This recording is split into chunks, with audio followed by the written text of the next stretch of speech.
Something like this. Hit it. The Roger Report live morning show. Weekdays at 9 a.m. Say y'all, I was on Roger's panel a few times and I couldn't take it. The heat. I got out the kitchen. It was hot. I was sweating. I had to get out. He's Roger, and he's right. Check this out.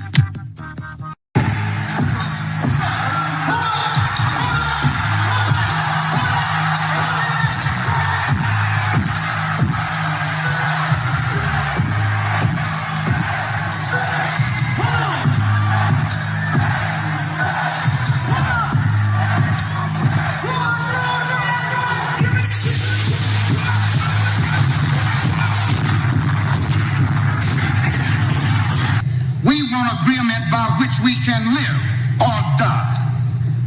You choose. I have spoken to you a lot of times in hatred and anger, and you have not heard me. Well, you had better hear me today. If you won't listen to me when I make an appeal for the Negroes because you have no concern for the Negroes, listen to me when I make an appeal for America. You claim you love America. Well, we love America. But you are driving us back and you are making a Samson out of us, and we are going to pull down the pillars. And then you think we have no right to ask for something? Is it too much to ask you to grant us human dignity? Should we be put down and shot to death for this request? If so, you can aim your guns. What the hell do you think we care about dying if you're going to deny us the right to live? Good morning, folks, and welcome to another edition of the Roger Report Live, the best show on social media. If you are new to the channel, go ahead and take a moment out to hit that like button, because this is where you're going to find the best content on social media. And you don't have to worry about it because you're going to have me right here to make sure that happens. And if you've already been coming to the channel for a while, then go ahead, hit that like button, because you already know what time it is. And you know that this is where you're going to get the best content on social media. It's not a mystery to you at this point. You've seen other people do it. You've even seen some people do it well. But what you have not seen is anyone do it quite the way I do it. So make sure you hit that like button. And everyone, yes, everyone, take a moment out, share the content, y'all. There are so many people who need to get great content like this. It's just a small thing you can do to help the world be a better place. And isn't that where we want to be at the end of the day? Don't we want the world to be a better place? Of course we do. So share the content out. Share it through your social media. Share it through word of mouth, or even text someone's phone. But do what you got to do to help spread the word.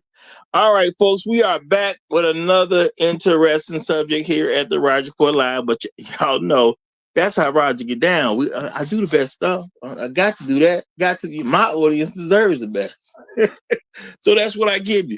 But today we are going to deal with the question of, do nice guys finish last, or are women dominating their nice husbands? Okay, yeah, I know it's two different thoughts put together that people don't really think about.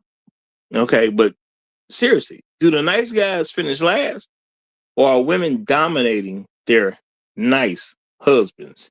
All right, but before we get too far into this, let's take a quick moment out to say, first of all, shout out to everybody who give me views on a regular basis, because y'all the fam. Appreciate y'all. Shout out to all the people who leave comments after the stream. Shout out to the people who hype me up every chance they get. Shout out to the people who hit that like button. And y'all keep in mind, you hit the like button no matter how old a video happens to be. You may have just discovered me yesterday, today, maybe a few days ago. Well, you go back and you listen to the other content, you hit the like button on that stuff too. You hype that stuff up too. It all helps out, y'all. It all helps out. But shout out to the people who are helping me get this done. Okay, the way it needs to be done. All right? Yo, make that algorithm work for a brother. Make that algorithm work for a brother. All right. And shout out to the people who go above and beyond the call of duty, who drop a little money in the bucket. Because when you do things like that, you allow me to make this show better than what it would be. And you allow me to do things I wouldn't be able to do without you. And I do appreciate that. So shout out to everyone who becomes financial contributors over here at the Roger Report Live. Okay. I appreciate you big time. Appreciate you big time. And want to give a special shout out to today's recognized financial contributor, the sponsor of today's stream. Appreciate you. Shout out to Jay Smart. Okay, shout out to Jay Smart. He is the sponsor of today's stream. Appreciate you big time. Okay. All right. And shout out to the people who come in and a lot of folks who are checking in the morning, because it's great that when you start the show that you see a few people that you rock with. But y'all know how it goes over here at the Roger Report Live. There can only be one. And today's one who's done it again. And I'm going to say shout out to this brother because he really been rocking with it. Shout out to the Highlander of today's stream, my main man, the one, the only, Trail Bentley is in the house representing as he always does. Hashtag long live the habitual line steppers. Hashtag Negroes in the wilderness. Hashtag dignity over vagina. Hashtag Al Gore's babies. Hashtag Hail Hydra. Shout out to you, my brother. Shout out to you. Glad to see you in the building. Coming right behind him, the pitmaster himself, Chef Mike's Roundtable is in the building. Shout out to you, my brother. Shout out to you. Great to see you. We also got, the lovely lady, Sarah, is in the building. Sarah B. Shout out to you. We got Floyd Thompson coming in right behind. Yay. The great Black Reset is in the building. What's good? Boot Camp is at the cool table. Shout out to you, my brother. Shout out to you. Music Man 1982 sitting right beside him. Glad to see you, y'all. And we gonna get rocking into this, y'all, because, shout out to Shaka Nulu checking in. People always asking, do nice guys finish last? And the thing is, people have what I would describe as retarded conversations after a question like this comes up. And then, people talk about, they ask if, are you going to finish last because you're nice? And then they don't really talk about a nice guy. They really talk about weak people. Okay? And now, women have gotten men to start questioning on should they be nice or not. And not only that, because women know they are such terrible people sometimes. You even hear them, and whatever women say, you got a lot of men who gonna just repeat it and not even think about it. Let's just keep that real, y'all. You got women saying, oh, the guys who nice, they not nice guys. They the terrible guys. They just act like they're nice so they can get in good. Well, you know what? You can say whatever you want. Let's just keep that real. You can say whatever you want, but that doesn't mean people shouldn't take time out to examine things that are said. So, is it a real thing, y'all? Do nice guys finish last? Or something else going on? Now, I decided to, not that we're going to get all into their lives. It's just about the overall concept. But, I just use famous people because everybody, or just about everybody, would know who famous people happen to be. Okay? We got some gentlemen, different stages of life. All of them are known for being nice. Okay? We got Michael B. Jordan, a young man who's never been married, but has a good, solid reputation of being a nice guy. Shout out to Michael B. Jordan, okay? The it man for Hollywood. All right? And I believe he in a very great spot that only a few people get in. You know what I'm saying? He that Negro right now. He is that. Okay. I believe this was, Sidney Poitier. After Sidney, Denzel got it. After Denzel got it, Will Smith got it. And right now, it's Michael B. Jordan. And this is no disrespect to any other brother who been doing this thing acting, but there's certain brothers who just seem to pick up a lot of stuff. And they seem to be able to rock and roll on that Hollywood scene. Okay? So shout out to Michael B. Jordan. He that guy right now. But you ain't never heard anything about Michael B. Jordan not being a nice guy. His reputation is a very nice guy. Very respectable brother. He's a very productive brother. Okay? You don't hear that he's not nice. Okay? You don't hear that. All right? Now, there have been people who've gotten married, been married for a long period of time, who do a lot of great things. Shout out to LL Cool J, married man. Okay, we know him from being a rapper. Depending upon how old you are and what you know about him, okay, he made a splash as a rapper. One of the greatest rappers of all time. Real talk. Even got an album called GOAT. Okay, all right. Let's keep that real. We know LL is one of the best, and LL has battled multiple dudes and destroyed them from time to time. He liked to prove he the best, but also has a reputation of being a nice guy. Does LL finish last? That's a heck of a question, ain't it, y'all? Does LL, Ladies Love, Cool James, does he finish last? Just something to think about. All right, now we've forgotten, there are people who've been married, got divorced, okay? Things just didn't work out. Shaquille O'Neal happens to be one of those people, okay? Yeah, Shaq Diesel, y'all. That's right. 34 for the Lakers. 32 for the Orlando Magic, okay? Has had a great NBA career, 4-time champion. And last time I checked, champions finished first. But that's just me. That's just the way I look at stuff and the way I get stuff. Okay? But if you listen to Shaquille O'Neal, he'll tell you he was taught, even when he was a child, because he was so big, he was so quote unquote grand in stature. You got to be a nice guy, okay, for your own benefit. You need to come off as a lovable giant for your benefit. You are big enough that you're going to terrify people. And that's just what it is. You're not going to be able to get around this. So you need to have a reputation for your sake.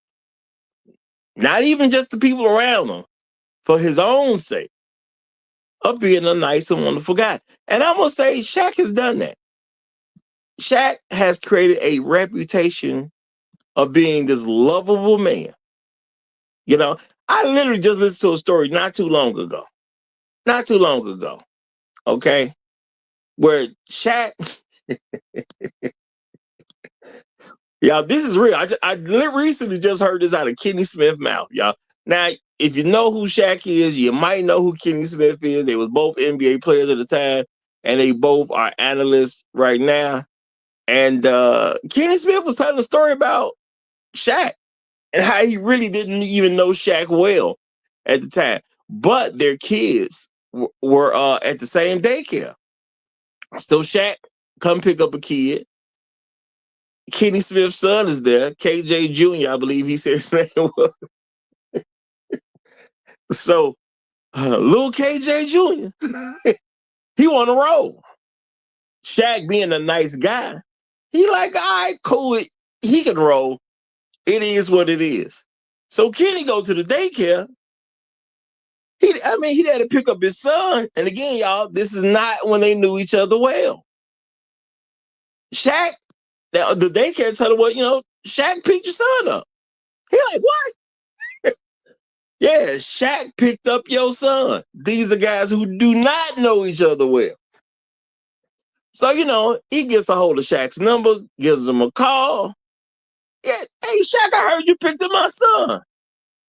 Yeah, he with me. What was Shaq doing with his son? Okay. Now, I'm going to say shout out to Shaq. All right. Because, people like to make up stuff about black men and all this. They say stuff be weird. Okay. Well, you just picking up a random kid? No. Shaq is being the type of person that Shaq is. Okay. And so what was Shaq doing when Kenny called him? He said, yeah, I got your son. Your son wanted to roll. I said, yeah, I let him roll. So what was they doing? Man, they was at the mall. They buying stuff. KJ Jr. done came home with a couple bags of new items. Okay, because Shaq done bought him some new stuff because he shopping for one kid. KJ there. He shopped for him too. And you know what? I understand it. I respect it. I mean, you're a rich man. You done picked up your kid. The other kid wanted to go real bad. You said yeah. And I understand guys break it down because some kids can get away with stuff. Let's just keep it real, y'all. Kids, they seen as very cute sometimes, and they are able to get away with stuff that adults can't get away with. So I can understand some kid, especially one that's at a daycare center, still coming off as cute. They ask for something, you don't want to say no to the kid.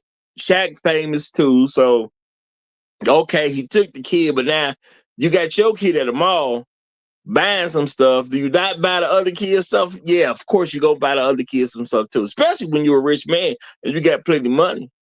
You take your kid out to get some ice cream and whatnot.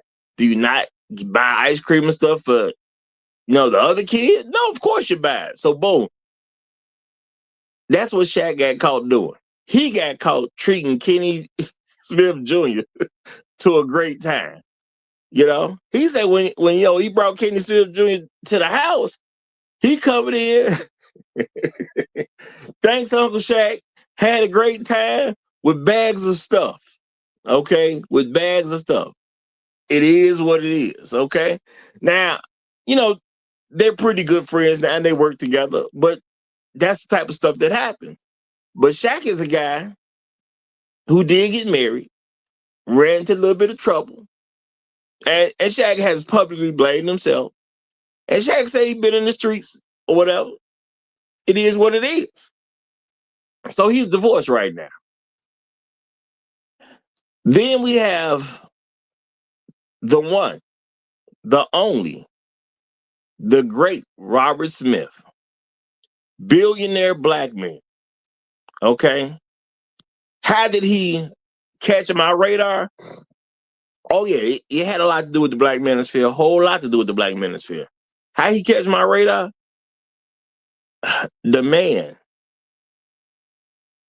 at a graduation for Morehouse told some brothers, y'all don't worry about this. Be excited about graduating. Okay? And enjoy your accomplishment. Get ready to get out there and attack the world and become who you were meant to be. And even though you are ready to face certain struggles, and that there's some loans and things out there that you got that's going to have to be taken care of, that man said, don't worry about it. I got it. I got it. All them loans, get your paperwork together. I got it. Give me the paperwork on them loans. We paying the whole thing off. I'm handling all of that. Now, how you going to be nicer than that? That's a heck of a way to build a reputation on being a nice guy. And I'm not saying he didn't have a reputation beforehand, because he did. Okay, I just wasn't aware of him. That's on me. Okay, that's on me. But it turns out that even the man nice enough to go to a graduation and pay for the brothers' loans, and then he even extended it. He said, you know what? If your parents got some loans out, let me know. I got that too. Wonderful man. Wonderful man. Then I started learning different things about his life. Reputation as a nice guy. Okay. Are these the people that's finishing last? Michael B. Jordan, Shaquille O'Neal, LL Cool J, Robert Smith. Nah, let's not get it twisted. These guys got some reputations. But before I even get into that, shout out to my main man who do me dirty sometimes, but he's still cool people. Shout out to all my hoes demonetized. Appreciate the super chat, my brother. He said, brother, finally you are doing a worthy topic. Hashtag good job. Man, I appreciate that, brother. Especially from you. I appreciate that, brother. I be trying. When you hold the best show on social media and you got a couple guys that's hard to impress, it's great when you can get their approval. It's great, Now I feel like I done accomplished something for the day. Shout out to you, my brother. Shout out to you. I done finally accomplished something for the day because I got your approval, and I appreciate that big time. That's real talk. Appreciate that big time. All right. So yeah, I'm looking at this, y'all. All these guys got a reputation for being a nice guy. Now, what do people say about nice guys? They say people are pushovers. Oh, they weak. Okay. You could do them any kind of way. That's what people say about nice guys. Now, I wonder if you got lucky enough to meet one of these nice guys. Let's just say you was out somewhere and somehow your world and their world intersect at the same time. Okay? You look at them, they're nice. Okay? Which one of these nice guys do you believe is the pushover? Okay? Which one of them? Okay? Who the pushover, y'all? The guy worth $10 billion? Okay? Robert Smith? Okay? Is he the pushover? And if my memory correct, he a pretty sizable man too. Okay? I can't tell you his height right offhand. But if my memory's correct, he's a pretty big guy. Okay? He don't look too small. Is the black man who was able to get a net worth of $10 billion, is he the nice man? Okay? That you could just push over because he's weak? That's interesting. That's all I'm going to say, yo. That's a very interesting thing. LL Cool J, a guy who came up in the rap world, got into acting, has carved out a great career for himself. A guy who was known for battling other MCs, okay, and hitting people where it hurt, okay. Is he the nice man that gets pushed over? Shout out to all my hoes demonetized, y'all. He said, don't get excited. You got one right, Negro. Shout out to all my hoes demonetized.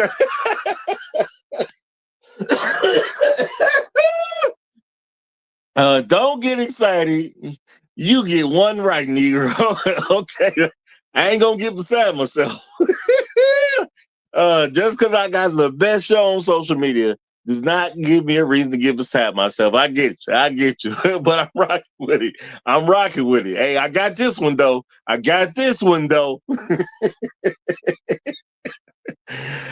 right, or Shaquille O'Neal, y'all. Okay, really nice man. Okay. Is Shaq weak? Is Shaq a pushover? Okay. Now, Shaq got some views because I've done some shows in the past about Shaq. Me and Shaq don't see eye to eye. I mean, heck, if we stood next to each other, we not going to see eye to eye. And then he got some views I don't see eye to eye with Shaq. No. But do I respect the man? Yeah. Okay. And if I had to slap somebody, if somebody told me if I don't slap somebody right now, they're going to shoot me in the foot. You can put a lot of room and a lot of men in the room together. Okay, Shaq ain't gonna be the first one I pick. You know what I'm saying? You know what kind of men you got to put together for Shaq to be my first choice of which guy will slap? He's not gonna be my first pick. That's all I'm saying. That's all I'm saying. Now I don't know about you, but if you look at Shaq and you see weak man, now he is nice. I cannot say he ain't nice. Definitely has a great reputation for being a very nice man. But weak, yeah, he ain't the guy I'm trying to slap. Okay, it just is what it is. He just ain't the guy. I wouldn't pick him first. Now, if I had to fight Shaq, I'd fight him. But he ain't the guy I'm looking to fight. That's for sure. He's not the guy I'm looking to pick on. But he's still a nice man. All right. Now, we got Michael B. Jordan. A man who's doing this thing all over Hollywood. Okay. Got the ladies swooning and whatnot. All right. Not the bigger of the gentlemen. The smaller of the gentlemen. If my memory's correct. The brother got some hands though, don't he? Okay. If you didn't know, he played a character in the movie who happens to be a boxing champion. Okay. Now, I'm not saying he's a boxer, but even when you play a boxing champion, you know what you do? To help yourself in the role, you start developing yourself. And sometimes you go under a little bit of training. So whether you know it or not, the man got hands, okay? Michael B. Jordan got some hands. I don't know how good his hands are. I just know you don't train for a movie to play a boxing champion and do a fantastic job and you come out with no hands. So Michael got some hands. Let's get that together, okay? Let's get that together. All right? That's real talk. Okay. Shout out to Mr. GQ Smooth. I'm just curious what you're saying here. I'm curious what you're saying. He says, does the nice guy finish last gets debunked at some point today? Maybe. How come the guys that are so-called gets it first fail as opposed to the nice guy getting the women at the end at times? Well, you know what? I'm gonna say, this whole thing about the nice guy coming in at the rear, I'm gonna say it's somewhat crazy. Because that ain't the way I see the real world operating. People roll with theories, and sometimes theories make sense, but sometimes the theories just can't pass the acid test. And I'm gonna say the nice guys finish last is part of an acid test that when you pay attention, it don't really work. Because I see the nice men getting the girls. Heck, I've been the nice guy getting the girls. So I be like, what y'all talking about? And, I just threw 4 random nice men in different stages of their life to just illustrate who some nice men are. Because, people talk about it in an abstract way without having a picture of who some nice men are. These are all guys who have a reputation of being nice men. So now we can see some nice men. Now, this is the thing, y'all. A lot of men, we get distracted, especially when we are talking to women and we let women say stuff and we don't check them on stuff. And they can have a conversation with a premise that don't make sense. Okay? And a lot of women-led men will have a conversation with you about the same thing that don't make a lick of sense. And this is, unfortunately, amongst black men, we got a lot of women-led men. So we'll sit there and talk about the quote-unquote nice guy, but nobody has the picture of what the nice guy looks like. So guess what? I picked 4 nice guys. Okay? That's what I did. 4 nice guys. All right? Now, I could have picked any 4 nice guys, but if I just pick any random 4 nice guys, people don't know who those guys are. So I said, I'm going to pick 4 famous nice guys. That's what I'm going to do. I'm going to pick 4 famous ones. And I'm going to pick 4 of them at different stages in life. Yeah, I deliberately picked a never married man. I picked a man that's currently married. I picked a man who's currently divorced. And a man that was divorced, but now he in his second marriage. But they all nice guys. Okay, they all nice guys. So do the nice guys actually finish last? Well, see, that's the thing. I don't see proof that nice guys finish last. I don't see that, you know? And women are doing the best they can to ruin the nice guy's reputation. And the guys, I get what they're pretending to be nice. No, you ain't. Hoes, a lot of times, don't go out looking for the nice man. Okay? Terrible people don't really match up well with great people. You know, and this is a well-kept open secret in the Black community. We as men have this thought process that a woman can be good, but she's with a bad man. We need to check ourselves on that, y'all. How can a woman be good, but somehow she's with a bad man? Okay? What the heck is going on with that? All right. Now, is it a good thing to try to convince a bunch of black men not to be nice? Because let's keep it real, y'all. That's what a lot of sisters are doing.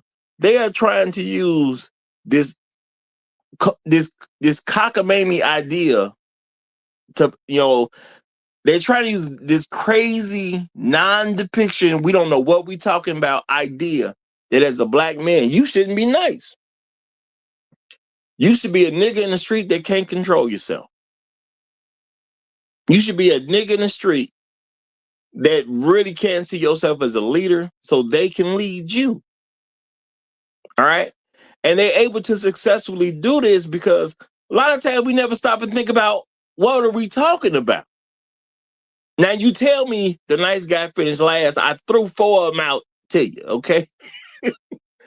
Okay. Now if you want to tell me a nice guy's a loser, because I've heard this said so many times, then explain to me how Michael B. Jordan a loser. I really want to hear that explanation. I really want to hear your explanation on how Michael B. Jordan is a loser. Okay. I really want somebody to tell me how Shaq is weak. All right. I want you to let me know how LL Cool J ain't got no game. Okay. I want to hear, I would love to hear how that makes sense in your mind. Okay. I love to hear it. Okay. I want somebody to sit here and explain to me how Robert Smith just ain't got it. All right. Now these are men. All right. Now we as men, we looking at women for the most part. We don't really pay all that much attention to other men for various different reasons, unless something kind of come up. But I would love to hear somebody explain to me all these deficiencies these men have, because they are nice guys. Okay. Now, I don't know none of them to be a pushover. I doubt you can push over a billionaire, especially a black billionaire in America. You don't become a billionaire in America being a pushover. Let's just real talk. You don't get to do that. Okay. Y'all have been seeing for years how LL has clearly been, doing stuff with weight training. You know what I'm saying? He's been clearly bulking up over the years. You know, he's a much skinnier man when he first came out. The man stayed in the gym. Push him over. I just want to see you do it. Okay, I want to see you do it. Okay. I really want to see a person who think they can intimidate Shaq. And I would love to see somebody. Well, not that I really want them to do it. But you ain't finna tangle with Michael B. Jordan. That man got hands. And we all know he got hands. All right? It is what it is. So now, where did this idea come from that being nice is somehow automatically associated with being weak? Because what I don't see when I think about random nice men, what I don't see is weak people. Okay, I got friends that are nice. They're not weak people. I told y'all we was in the Boy Scouts. Okay, me, my brother got into the Boy Scouts. Then all the guys in the family had to get into the Boy Scouts. All right, we wasn't weak people. Never been that. Never gonna be that. It's just not in our DNA. It ain't how my father raised me or my brothers to be. We was never raised to be weak. So what the heck is going on with this nice guy reputation? But I'm gonna slow down real quick because Tunnel Runner is here, and I'm gonna let him get the mic. Tunnel Runner, what's going on, my brother? Everything's good, sir. Everything's good. Well, you got the mic. What you got for us today?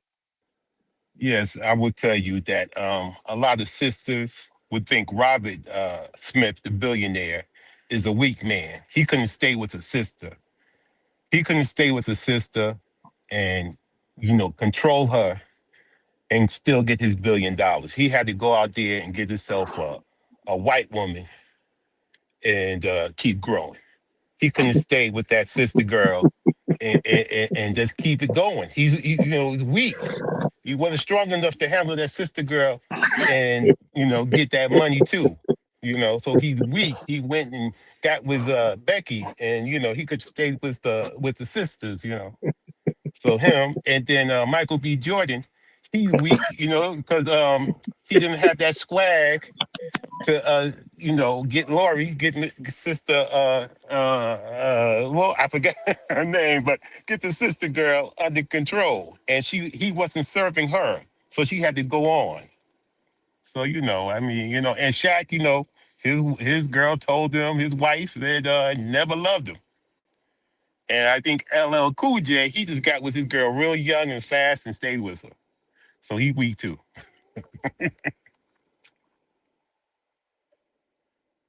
So they want the guy to he got to have some swag. He got to fight with these women. He got to stay, he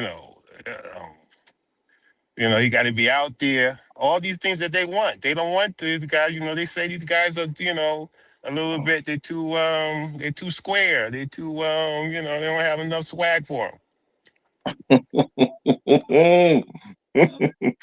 I see some of what you did right there, brother.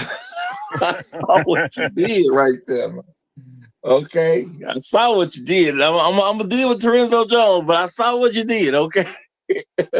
Shout out to Terenzo Jones. Appreciate you big time, my brother. Appreciate you big time. He's coming through with the super chat. Says etymology, words cast spells. Nice. Okay. In reference to persons foolish, ignorant, frivolous, senseless. From Old French, nice, careless, clumsy, weak, poor, needy, simple, stupid, silly, foolish. And shout out to you, Terenzo Jones, for that. Shout out to you, Terenzo Jones. Now, let's be realistic, though. Be realistic. Are women looking up words? Are women looking up words before they use them? No. Let's be realistic about that. So, that's an interesting on where it comes from. That's very interesting. Now the thing is, when the women say the men are nice, they say they weak. And I would just love for somebody to tell any one of these men, these quote unquote nice men, that they weak to their face. All right. I doubt if it's gonna work out for you. So I don't really want to see it because I don't think it's gonna work for you. Okay, I think if you do it, you're gonna have some consequences and repercussions to deal with. That's just real talk. You're gonna have some consequences and repercussions to deal with, you know. So what are women talking about when they say, nice guys finish last? When you get other men to repeat this idea about, nice guys finishing last, are we trying to tell people not to be nice? Because to me, it sounds like, black women want black men to act in a way that is not considered nice, which will put him in extra jeopardy in society. You need to do more stuff that's going to create problems. Why? Because she wants you to be a thug. Let's just keep it real.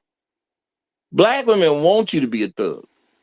All right? And they want you to be a thug the way white people use the term thug.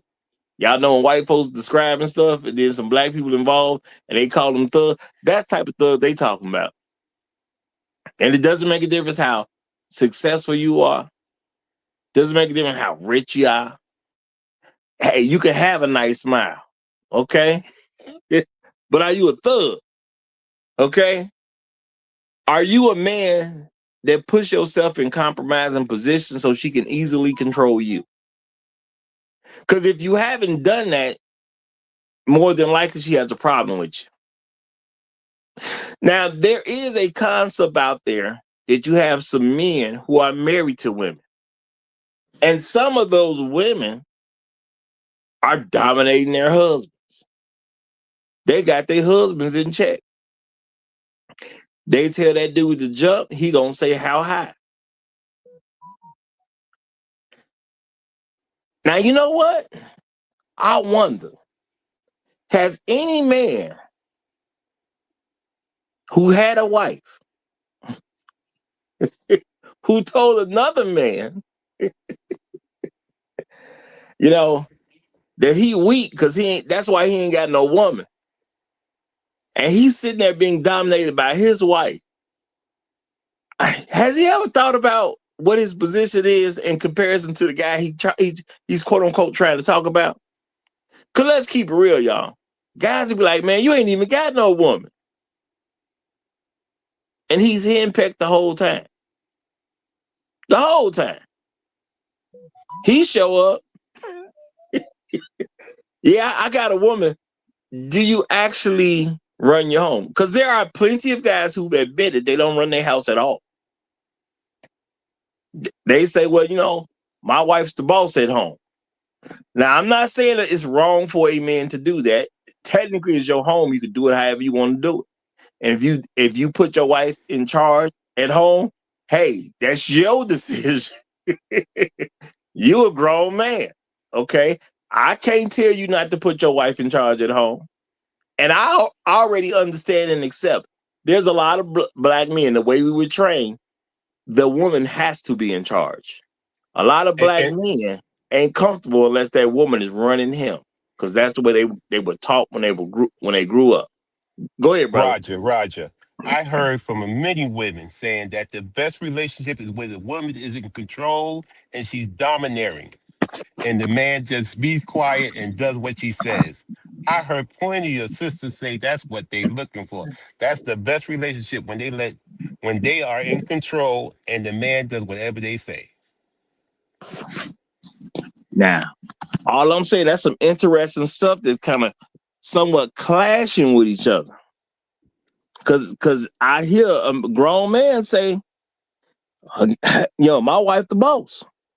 She the boss of me. Okay. She run that show at the house. I'd be like, okay, cool. Yeah, and don't get it twisted. I've said before publicly myself, if I marry a woman, there's a lot of decisions she can make while we at home. She can decide a whole lot of things that I do not care about. I've said that publicly multiple times. Okay? I understand women want to feel like they are a part of something. They want to feel like they have some decision-making abilities. They want to feel like, they matter. and things like that. And I'm not gonna say she don't. Everything that I don't care about, she got full reign to do what she want to do with. Now, does that make her my boss? No. Am I gonna tell her she's the boss of the house? No. Am I gonna tell her she don't need to check in? No. You can do full reign on the stuff I care nothing about. Everything else got to go through me. And you know what people would say? Oh, man, that sounds like you trying to be controlling. Hold on now. No, why you got to hit me with a label? I'm a very nice man. I'm a very nice man. Why I got to be controlling? I only need her to check in with me about the stuff I care about. If I don't care about it, she don't need to check in with me. How am I controlling? Well, you saying she got to talk to you first. So you want me to be the protector and the provider, but I don't get to be the leader? Is that what you're trying to tell me? See, I think black men got to really start thinking about some of the stuff that we ask to do, why people asking us to do it, and does it make any sense at all? You telling me that you want me to be a protector and a provider, and I don't even get to lead nothing? Oh, you sound crazy to me. Okay, you sound crazy. And when we have these husbands, you know, because we know there are some guys, I ain't gonna say all the black husbands get dominated. We ain't saying nothing close to that. But we know there's a reputation of black men who are husbands, and they wife is G-checking them every at every turn. We know that's going on with some of these guys. They got a woman though. Can't say they ain't got no woman. Just because she G-checking them all the time does not mean he don't have no woman. All right? So he got one. Sometimes they even married to him. But she running that stuff the way she wants to run that stuff. And he is not in the dominant position. But he, quote unquote,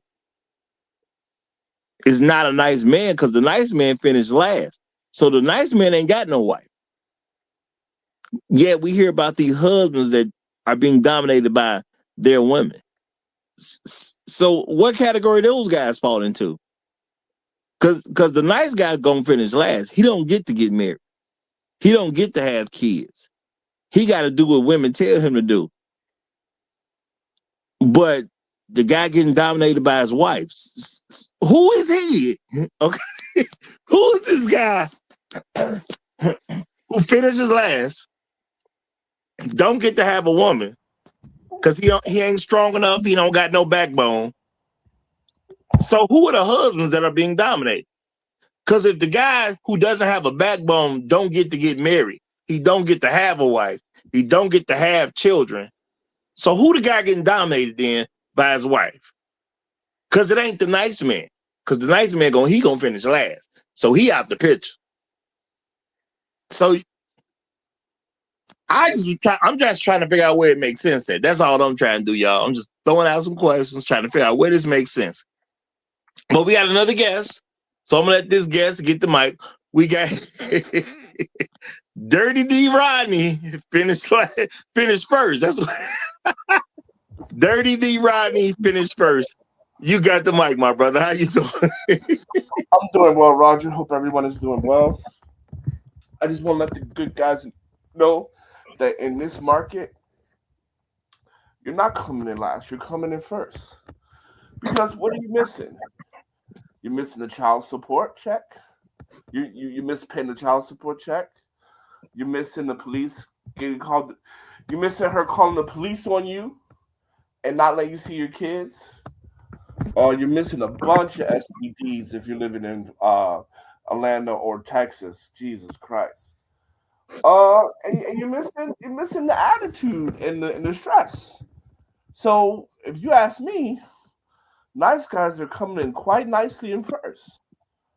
Because that's what she's not like. That's what Pookie got to deal with, right? Pookie can wash his ass in the sink, but Pookie paying child support, or Pookie about to go to jail for back child support payments. Pookie is getting cussed out on the regular. And Pookie definitely got a couple of STDs.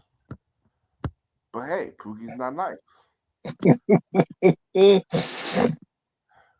Now, I'm wondering, y'all. I'm thinking this is nameless. Nameless. I believe this. I don't know if this is you for 100% for sure. I remember some folks' names that I don't remember others. It's nameless. Okay, yeah. Shout out to the nameless protagonist. He says no, because apparently, if he is not comfortable being dominated, he is insecure. Check that out. Check that out. And if he gets dominated, period, then he is weak and deserves to be dominated. Hashtag let them tell. Hashtag modern relationships. You know what? Fantastic point. Fantastic point. So, yeah, I think black men need to really start taking some thought about who the heck are these nice men that people are telling us. Well, is the stuff they telling us making some level of sense? Because I don't think that it is. Because again, y'all, I just take some information, then I compare it to what's going on in the real world, and I don't see the connections. Okay. Well, I mean, but the niggas that are getting married, right? The niggas are getting married. Probably one of two reasons, right? Maybe on the way, and she's one of the very few black women that said, "No, I'm not gonna have a kid out of wedlock." Right? So we got to get married, right? Second reason to get married is insurance, right?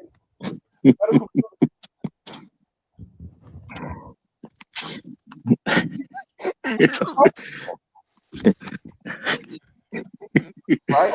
I mean, strong points. Strong points. A good job somewhere because DEI is as we see, right, very favorable to women, right? And he got a job, but you know what I mean. The health, the payment, the benefits are not that great. So either she hopped on his health plan. Yeah, it's definitely he hopped on her health plan because women ain't giving you shit. So yeah. Yeah. All right. All right. And shout out to Luck, man. He say no sex with benefits. We gonna double back to that though. We gonna double back around to that one. That's for sure. That's for sure. But I got another guest that came up, so I'm gonna let him get the mic. We got wannabe provider in the house. You got the mic, sir. You got the mic. Happy Wednesday, Roger. Happy Wednesday to everybody. It's Wednesday. On I think it's Thursday, man. I think it's Thursday. I just woke up. I was gonna say you finna put an extra day on me. Golly. Yeah. So for all the guys whose dream is to provide for wives and children and things like that, I mean, it's good. But let me tell you what you get. You get a fat woman who's uncooperative, who's gonna be in the kitchen making TikTok videos, hey, talking embarrassing. Because nowadays it's a sport for women to embarrass their husband online all the time. These people, all of them, man, they make marriage look bad. I ain't gonna lie, man. Marriage is like a house that stinks so bad that you can smell it 3 miles away. And they want to ask you, why don't you want to take part in it? Because I can smell it. It smells. But you've never been married. I don't have to. I can smell it. Y'all make it look bad. No, you got a homeboy over there who's married, moving like he's single. You got old girl who's married, moving with him like they're both single. Meanwhile, both of them are married. Now everybody's looking at them sideways, like, what are you doing over there? Why are in each other's face like that? Taking pictures, weird pictures. You know what I mean? Like, am I supposed to support taking that? I'm supposed to support taking a relationship where my wife can move legally like she's single? Oh, I don't want that. Man, leave this marriage thing alone. All right, don't do it. It's not worth it. Thank you. Well, Okay. Roger, a lot of women consider, if you put rules and regulations, if you have some limits that you won't go, see, you're being difficult. You're not being nice and just doing what they say. So they will say that you are controlling. You are, they will be mad at you, angry, and they don't like that part. They like the other parts, being nice. But when you have to put rules and regulations, like a parent or like somebody who's in control, that's when they have a conflict. They want Wait a you minute. to protect, provide, and shut up. What? That's it. Wait a minute. So you mean to tell me that a nice man could have some rules and regulations? Is that what you tell it, or is that not the nice man? Is it only the tyrant that makes rules and regulations? What we saying here? Oh, I've been Protect, called a provide, and tyrant shut by up. other people because they say I put some rules and regulations. I don't let my wife get the Gucci belt. So from situations around my workforce, they say I'm a tyrant. I'm a mean guy. I'm not nice because I put You some mentioned this. regulations down. You But my mentioned wife this thinks belt it's okay. before. You know, you Huh? mentioned this belt. You've mentioned this belt before, and you know what? Shout out to you about this whole belt situation. Because if my memory is correct, I believe you told me the belt was like about $2,500. I remember you saying something like that. Maybe it was around $2,500 No, to get this $250. 250. It was two Yeah, fifty. 250 just for a belt. just for a belt. That more than likely won't even hold her pants up because a lot of women buy belts for fashion reasons. They don't even some women wear belts with dresses, so they ain't holding up nothing. So 250 for a belt. Now I think I bought a belt not too long ago. I'm pretty sure it was under $25. I don't remember it being that expensive. It was just an everyday belt for me to wear because my everyday belt was looking a little bad, so I picked up another one. I only think I paid $25 for the thing. But now you are expected to have your woman go out and buy a $250 belt that may not even hold up pants. And if you don't do that, you a tyrant? That's crazy. Correct. That's crazy. I told you what they want from us. Protect, provide, shut up. You work yourself on early grave, die, and leave her the house. That's what they want. They don't even like when they see men taking a day off to be at home. They feel some type of way. If the man decides I'm taking a day off today to stay at home, why are you here? Like Well, I pay bills here. That's my house. I live here. there is a thing out there about how the weekends you need to make sure you're doing this and doing this every single weekend. I mean, there are people who try to live in that life where when a man is off, let's say he doesn't work for whatever period of time, he got weekends off, depending upon what job he does. Maybe he gets a corporate job, he got weekends off since day one. Maybe he gets another type of job, he got to be there for a while. Then he gets his weekends off and she got a whole list of stuff he needs to do all over the weekend just to make sure he don't get no rest and no peace, you know. And sometimes women make extensive lists just to keep a man busy. Yeah, there's people who do this, y'all. Now I respect that there's stuff that has to be done because I got a father. I understood what was going on. I got uncles. I've been told about things to do. We even called it a honey-do list. I don't even know if that's a big thing. I think it might be a fairly big thing that there's a honey-do list. You got a wife, that's your honey. And because you have a wife, you now have things that have to be done. And because you're the man, you're going to end up doing these things. So they call it the honey-do list. All right? Because there's going to be situations we're not going to want our wife in. So you do some of this stuff just out of pure protection of her. And then again, just to maintain some kind of home, there's things that are going to have to be done. But I heard women will start increasing the honey-do list just to keep a man busy. Now, sometimes it ain't for all the best reasons, you know. So Now, if you don't do the honey-do list, are you bad? Okay. Because at the end of the day, it's stuff that needs to be done, at least for the most part. It's stuff that really needs to be done. Okay. There's certain things that just need to happen. Okay. You need to buy some stuff so you can clean the oven. All right. It is what it is. And I'm not saying you as the man going to even end up cleaning up, but if she going to clean the oven, she got to have stuff to clean the oven with. Okay. How she going to mop floors without supplies to mop the floors? She can't necessarily cook dinner because she got some missing ingredients. There's things you got to do. It's the honey-do list. Now, some women will use this list just to keep a man out the house for longer periods of time, which is why they would increase the honey-do list and put things that are not important. Now, see, this is the thing.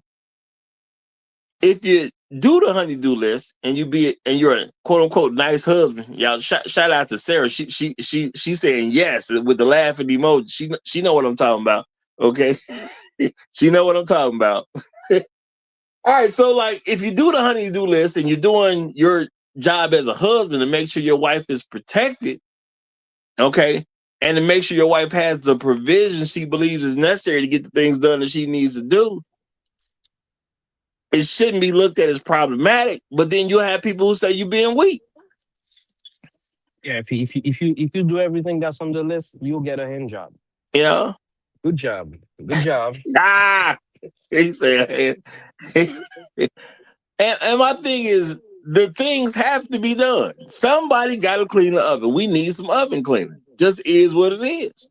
You know, we need a new mop. Somebody got to mop these floors. Okay. Broom's a little bad. We got to get the new broom. There's going to be things that you got to do. Can you do the honey-do list and not end up being viewed as a weak man because you're doing stuff to maintain your home? Now, I'm just going to say this may sound crazy to y'all. And y'all might be saying, why is Roger even talking about this? Well, guess what, y'all? There are some men who are viewed as weak by women simply because they're doing the honey-do list. The list ain't going to take care of itself, though. Groceries don't shop themselves. Now I understand the internet has changed some things, and there's even some services now where you can go online and pick out some groceries, and they'll bring them to your door. But somebody gonna have to do shopping, okay? Somebody gonna have to get this, get that, okay? It is what it is. Hey, but But Roger, the even when you honey-do try to list, help a woman, she'll say you weak because you tried to help her. Go ahead. yeah, the honey-do list needs to be controlled by you, the man. Even though there's things that have to be done, she doesn't need to be in charge of the list and telling you everything to do. Sometimes they want you to keep on doing things so you can't have time to think about what she's doing. That does happen. That does happen. Now, see, my thing is the honey-do list. Hey, I would have to see the list. I have to approve of the list because I'm gonna Eh, have the last word because I'm the quote unquote leader of the home. exactly. But now, if I'm telling them, if I deny a woman something, am I considered a creep now? Am I a terrible person now? I'm just not good hearted. You know, I'm back to being controlled. All right, right. Because she got stuff on the list that don't make sense for me to go do. So I ain't doing stuff that, yeah, I ain't like busy work since the third grade. Okay. And that's real talk. Maybe one or two of y'all don't know what busy work is, but that was teachers giving you assignments that they're not grading. The assignment doesn't actually matter. She's literally giving it to you so you can be busy. And I'm gonna say shout out to all my male teachers. I don't remember none of them giving me busy work. Somehow that was an all-female thing. I don't remember. Not that I had a whole bunch of male teachers, but I had a few. None of my male teachers gave me busy work. But the women was trying it. And I had a problem with it since the third grade. I ain't doing busy work. If I ain't getting graded, I ain't doing it. It is what it is. But I got another guest up, so let me go ahead and let him get the mic. We got the Great Black Reset in the building, and he's swinging his sword today, y'all. He's swinging swords. You got it, my brother. Man, you brothers need to just embrace the dark side. Damn them women. Damn what they think. I don't care what nobody think that I ain't paying for nothing. I don't care. When women tell me you a misogynist, so they just look at you crazy. That be the end of the conversation. When women be talking, you just tell them, hey, when you get done yapping, the answer's still no. Just want to let you know. I'm listening, but the answer's still no. You need to be unapologetically a Sith Lord in the home. Man, I ain't looking for no reasoning from these crazy people. I ain't looking for no understanding from these crazy people or nothing. I'm looking for obedience and submission. We gonna have a good time. It's like raising a child. You have to give a child discipline first, and then y'all can have a good time later. Same thing with women. They're large. They're just large children. I need your obedience first, and we'll have a good time later. I don't care what you think. I'm responsible for the failure and success of this household. I'm responsible for when things go wrong to fix it. I don't care what you think. When I want your opinion, I'm gonna ask you for it. If I ain't asking, I just need you to be listening. That's it, man. Embrace the dark side, fellas. Here, sir. I agree. Well, I just And don't know about also, some of we you need, we need, men. we need we need to be comfortable with telling these hoes to shut the fuck up. See, I just don't understand some of you men. Okay, I don't understand some of you men. And see, y'all gonna be mad. I'm just saying what people say, y'all. I'm just saying what people say. So y'all gonna be mad when y'all don't get no women. That's your problem right there. Y'all gonna be mad. You got this attitude, and that's why you finish last. You ain't gonna get no woman like that. Now what? Now what? The, the only women finishing last are the women that are walking away from successful men. Them the only people finishing last. Idiots. Yeah. I Hmm. mean, Some I think some of that these women are Laura, just perpetual losers. They just perpetual losers, and they trying to make it seem like they winning, but they just perpetual losers. Who cares what losers are saying? right now we got Lori Harvey. Right now, she don't look she's doing too good. She's in like it looked like she would have took that deal that Michael B. Jordan was offering her. She'd be in a better situation. We're seeing that live right now in living color. Well, I did remember saying on one of my channels that don't have anymore, but I do remember saying that Lori Harvey is never gonna get in a better situation than she would have been in with Michael B. Jordan. I say we can wait 10 years, watch what Michael B. Jordan is, and then look at what man she got and look where he is. And that's not to put down another man. I'm just saying you're not gonna catch a better situation than that. Yo, she let her best situation go. Sometimes people stupid though. But my thing is though, they say the nice guy finishes last. So since I got three different guys up here, I got four men that I just threw in the background, famous people, so we could all recognize who we talking about. Does any one of these guys have y'all heard that they're not nice men? Let's just do that first. These guys, as far as I know, have reputation for being nice men. We got Michael B. Jordan, we got Shaquille O'Neal, we got LL Cool J himself, and billionaire Robert Smith. Have y'all heard that they're not nice guys? Or I've do never they heard. generally have a reputation of being nice guys? Let's just get I've that ne- out the way. I've never heard anything negative about none of these people. Never. Okay, okay, that's good.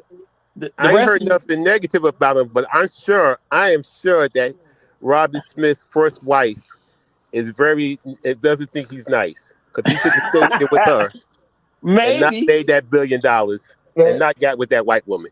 that is possible, but she had a shot at the crown. She was in position. She was a wife, so she was in position.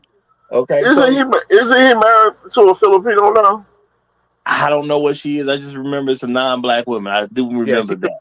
I don't think she's Filipino, but she is a Man, foreign. Yeah, something like but, yeah. but the point is, they all nice men. Okay, who finished last, y'all?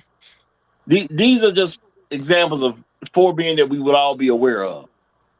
Which one finished last, and which one's the loser? Because I hear all the time that nice men are losers, that they finish last and they're very weak. Which one of these guys fall into that category? Not either one of them. Oh, okay. All right. So that's why I've never understood this whole thing about nice guys finishing last. I ain't never got it. Okay. My dad And was a nice guy. He didn't finish last. maybe Shaq's first wife. Yeah. She might be thinking that Yeah. he's not a nice guy because he didn't stay with her. But You no, he know. put her on. Ain't no way in the world she could say that. He put her on. She Uh, famous because of him. And done made a lot of money because of him. but that wasn't enough, Roger. That wasn't enough. She still talked bad about him. She still talked bad You about know him, what? even though he did everything he could. No. Let's be. See, my thing is, I ain't gonna do a false narrative. Let's be real. I have not heard her talking bad about him. She said slick stuff, but I have never heard her say anything bad about him. She's famously had a quote in the book that says she never loved him. That's not saying something bad about him. She's just saying what kind of woman she is, that she never truly loved him. That's not saying anything about Shaq. That's saying something about her. That's true. So, That's true. You're correct. You're correct. you know, so yeah, I ain't gonna put on something that I don't know that she did. I ain't gonna put on that's not the best character. She wasn't the best character witness for herself by saying that, you know. But that's her fault, not Shaq's. At the end of the day. So now, Correct. Correct. but keeping it moving. You know, this whole idea that nice guys finish last. It sounds crazy to me because how do you end up with these husbands that get dominated? Because if the nice guy can't get the girl, well, who's the guy getting dominated by his wife? Let me quote this. If Jesus can save the house, why are y'all trying? No. What makes y'all think you're bigger than Jesus? We not talking about saving hoes. I'm putting out a real question because I want people's brains to work. If the nice guy can't get the woman, that means the nice guy ain't got the woman. So who the heck are these husbands that's being dominated by their wives? Who are those people? Because the nice guy off the table, he didn't Guys, get it. guys like Will Smith are a great example.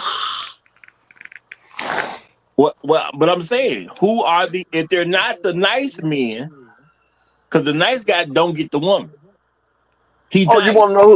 You He's want weak. you want you are you asking who the nice guys are? No. I know who the nice guys are. The nice guy can't get the woman because he's weak. He'll push over. He ain't respected. Yeah, So them the suckers. it's a lot of derogatory terms we can say about Oh him. well, look, I ain't So, gonna even call them a sucker. They're orbiters. They orbit around these women. no. My thing is the nice guy don't got the woman. Right. We know he don't have her. So who are the men getting dominated by their wives? Who are they? Because they ain't the nice guys. So who are they? They are the guys that are being disrespected, that are allowing women to disrespect them. But they're not nice guys. So who are they?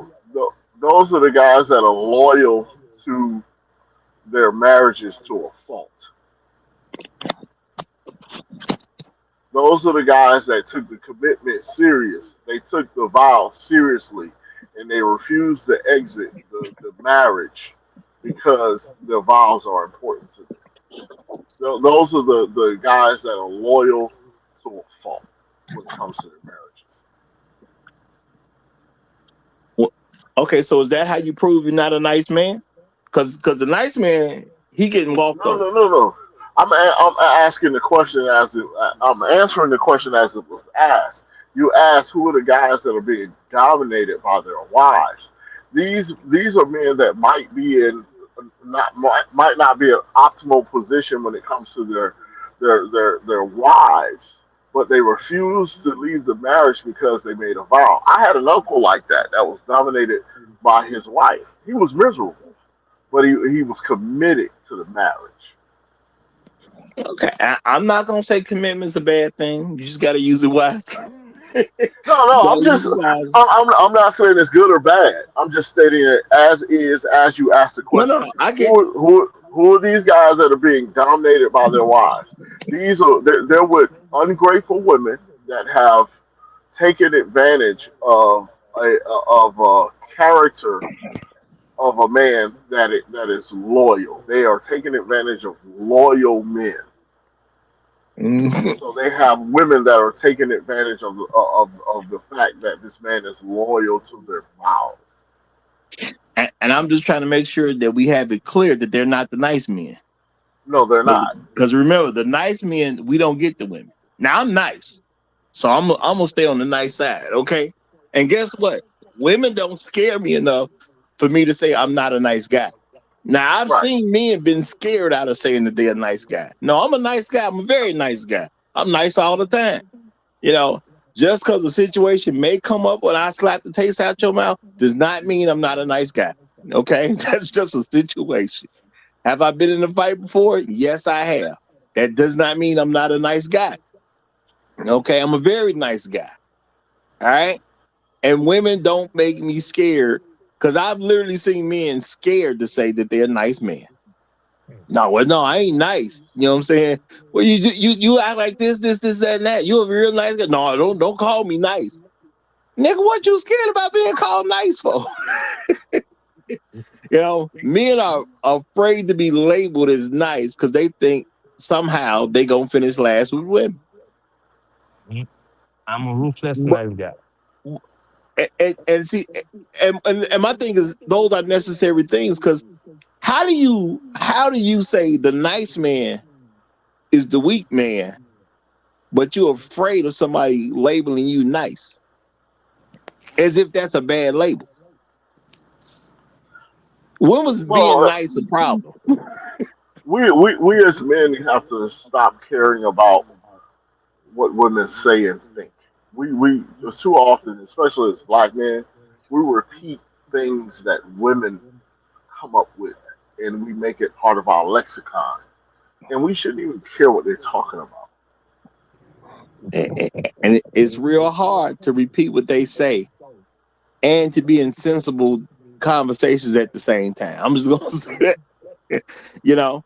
And that's all I'm really doing, even with this, y'all. If the nice guy finishing last, it's just I had to think about this. Now the nice guy finished last. He don't really get the girl. Or if he get the girl, he can't keep the girl because he's too weak. He don't have no backbone. That's what they say. Okay, so if the nice guy can't keep a girl because he ain't got no backbone, or he can't even get the girl because he ain't got no backbone. So what the heck is going on with these men that's getting dominated by their wives? Because he ain't got no backbone either. So what? And So Roger, it's in not other places, jiving with me. they don't that phrase "nice guys finish last." It doesn't work in Spanish or in Chinese. That saying is a very American saying. A very that's they say that they don't say it in other places. You know what? That makes all the sense in the world to me, and I would doubt that this would come up in any other place in the world, at least for right now. Okay, at least for right now.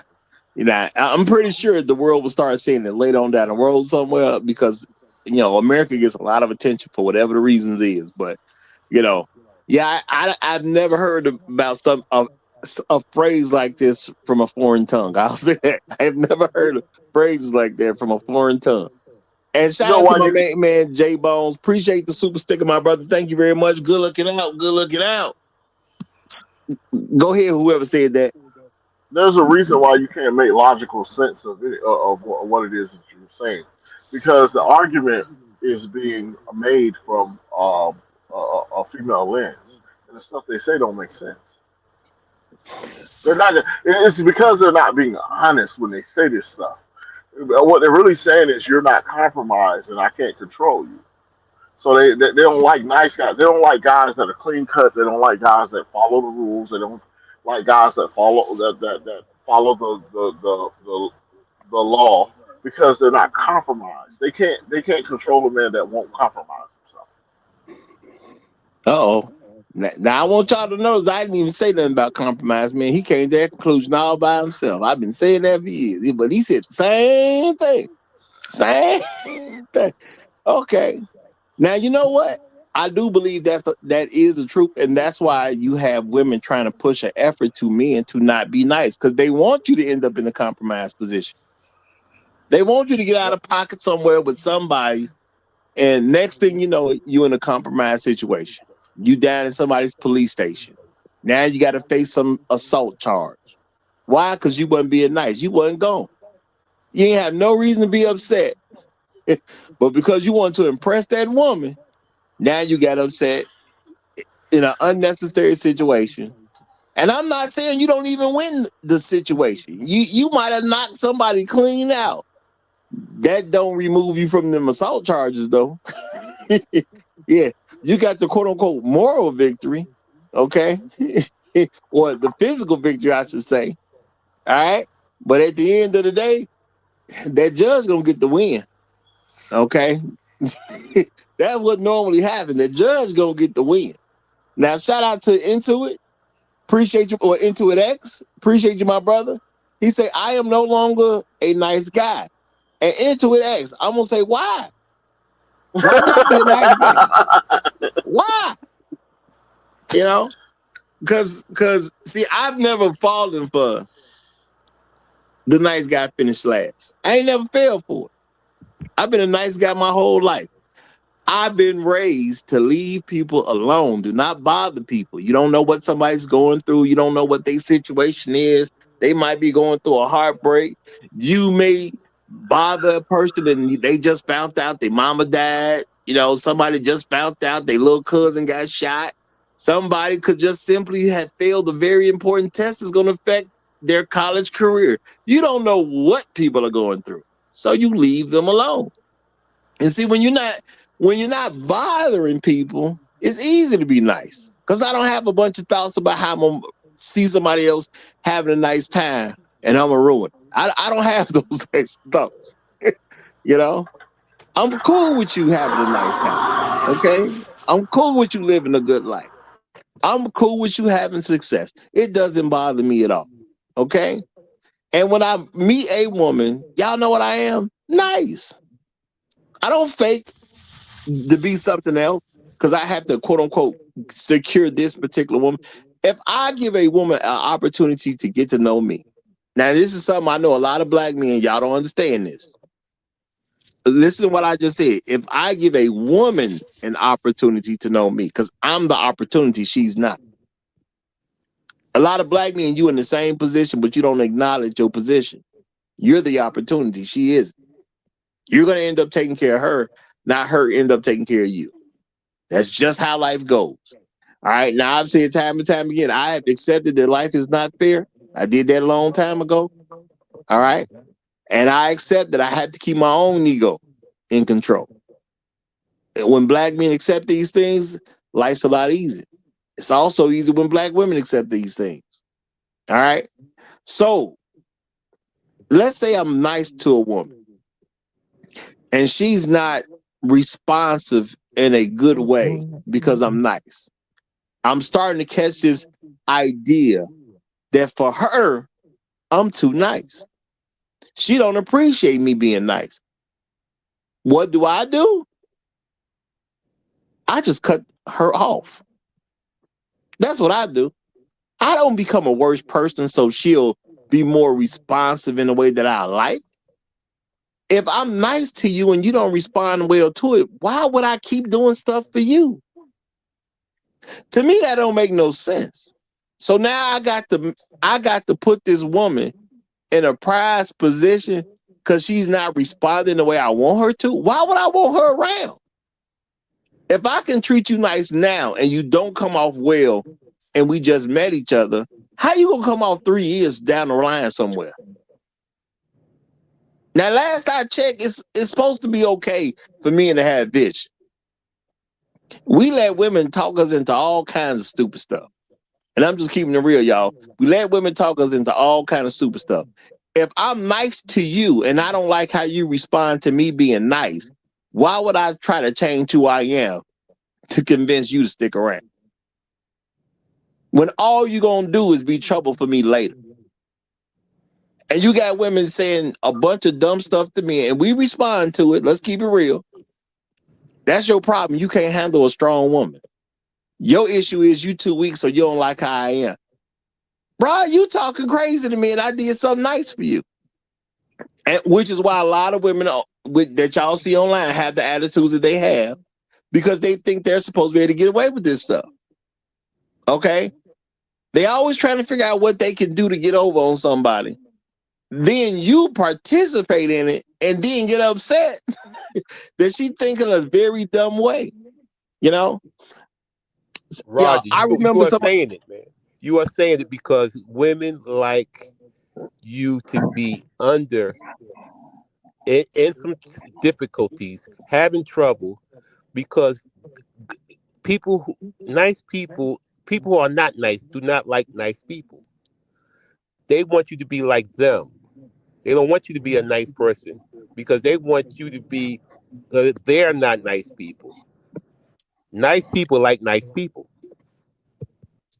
That makes some sense to me. I don't know, but that just makes some sense to me. Shout out to Landon. Landon say, I put a chick on the side of the road Christmas Day in high heels in front of family. Now, see, my thing is, Landon, that's not a normal thing. That's not a normal thing. So I would assume that she didn't want to go where you was going.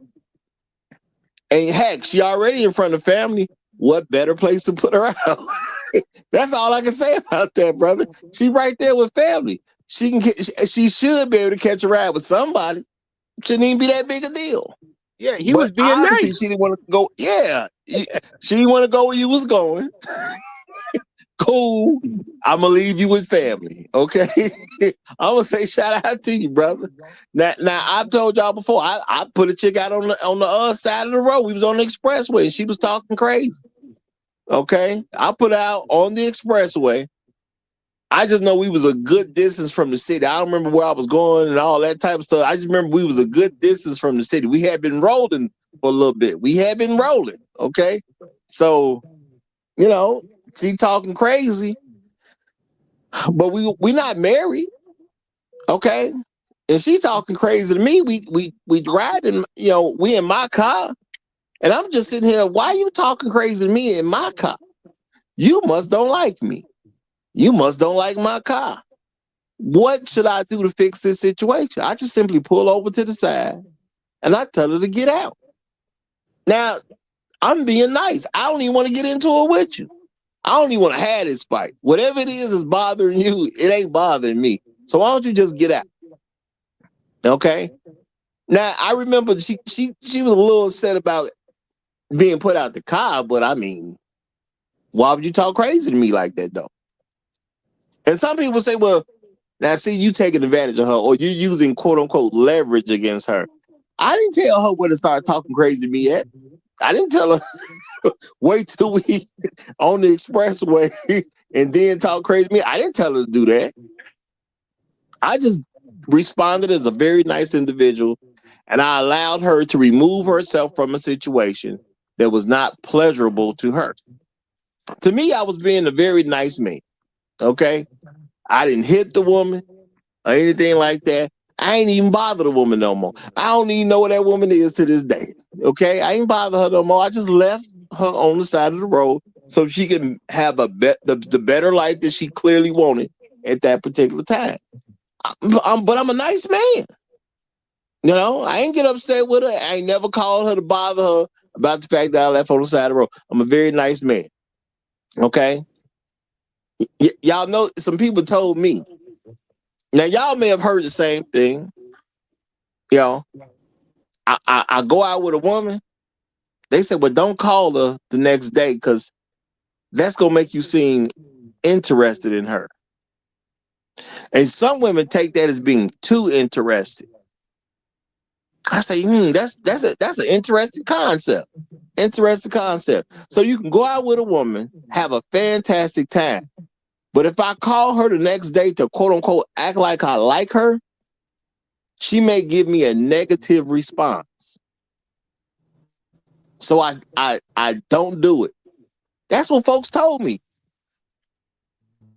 Ever since somebody told me that, y'all, I make sure I call them the next day.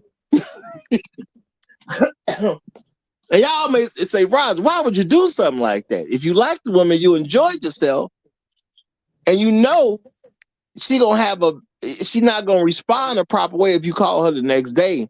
Why would you do that? Because I'm intelligent, y'all. If I go out with a woman and we have a nice time and I like the woman, if she has an aversion to me liking her, ain't the next day the best time to call her? Because if it's a problem that I like you, what does that mean? That means she need a dude who's really not that interested in her. And there's a lot of women who are dumb enough to admit that they like a man who's not that interested in them. Well, I like a man that's a challenge. I like a man that, he's got to be convinced and all that type of stuff. I don't ever say a woman can't be with those type of men. I prefer the women who actually like me, though. So, yeah, I'll call you the next day. And if you have an aversion to me calling you the next day, why am I supposed to think 10 years from now we going to be okay together? But see, men, we do a bunch of stupid stuff, and then we act like we supposed to get good results from it. If I can't call her because I like her, then maybe I just shouldn't call her at all. If she has an aversion to you liking her, why are you calling her? I don't get it. It's an amazing thing to me. But then they'll say, well, the nice guys finish last. So if I like her, I'm nice. Is that how they work?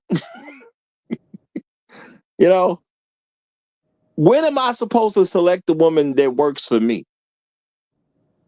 Because if I spend all my time trying to figure out how to have enough quote unquote game, how to move in the right way, if I got to purposely wait a day or two to call her so I can make sure she responds properly, if I got to do all that, when do I get to be myself?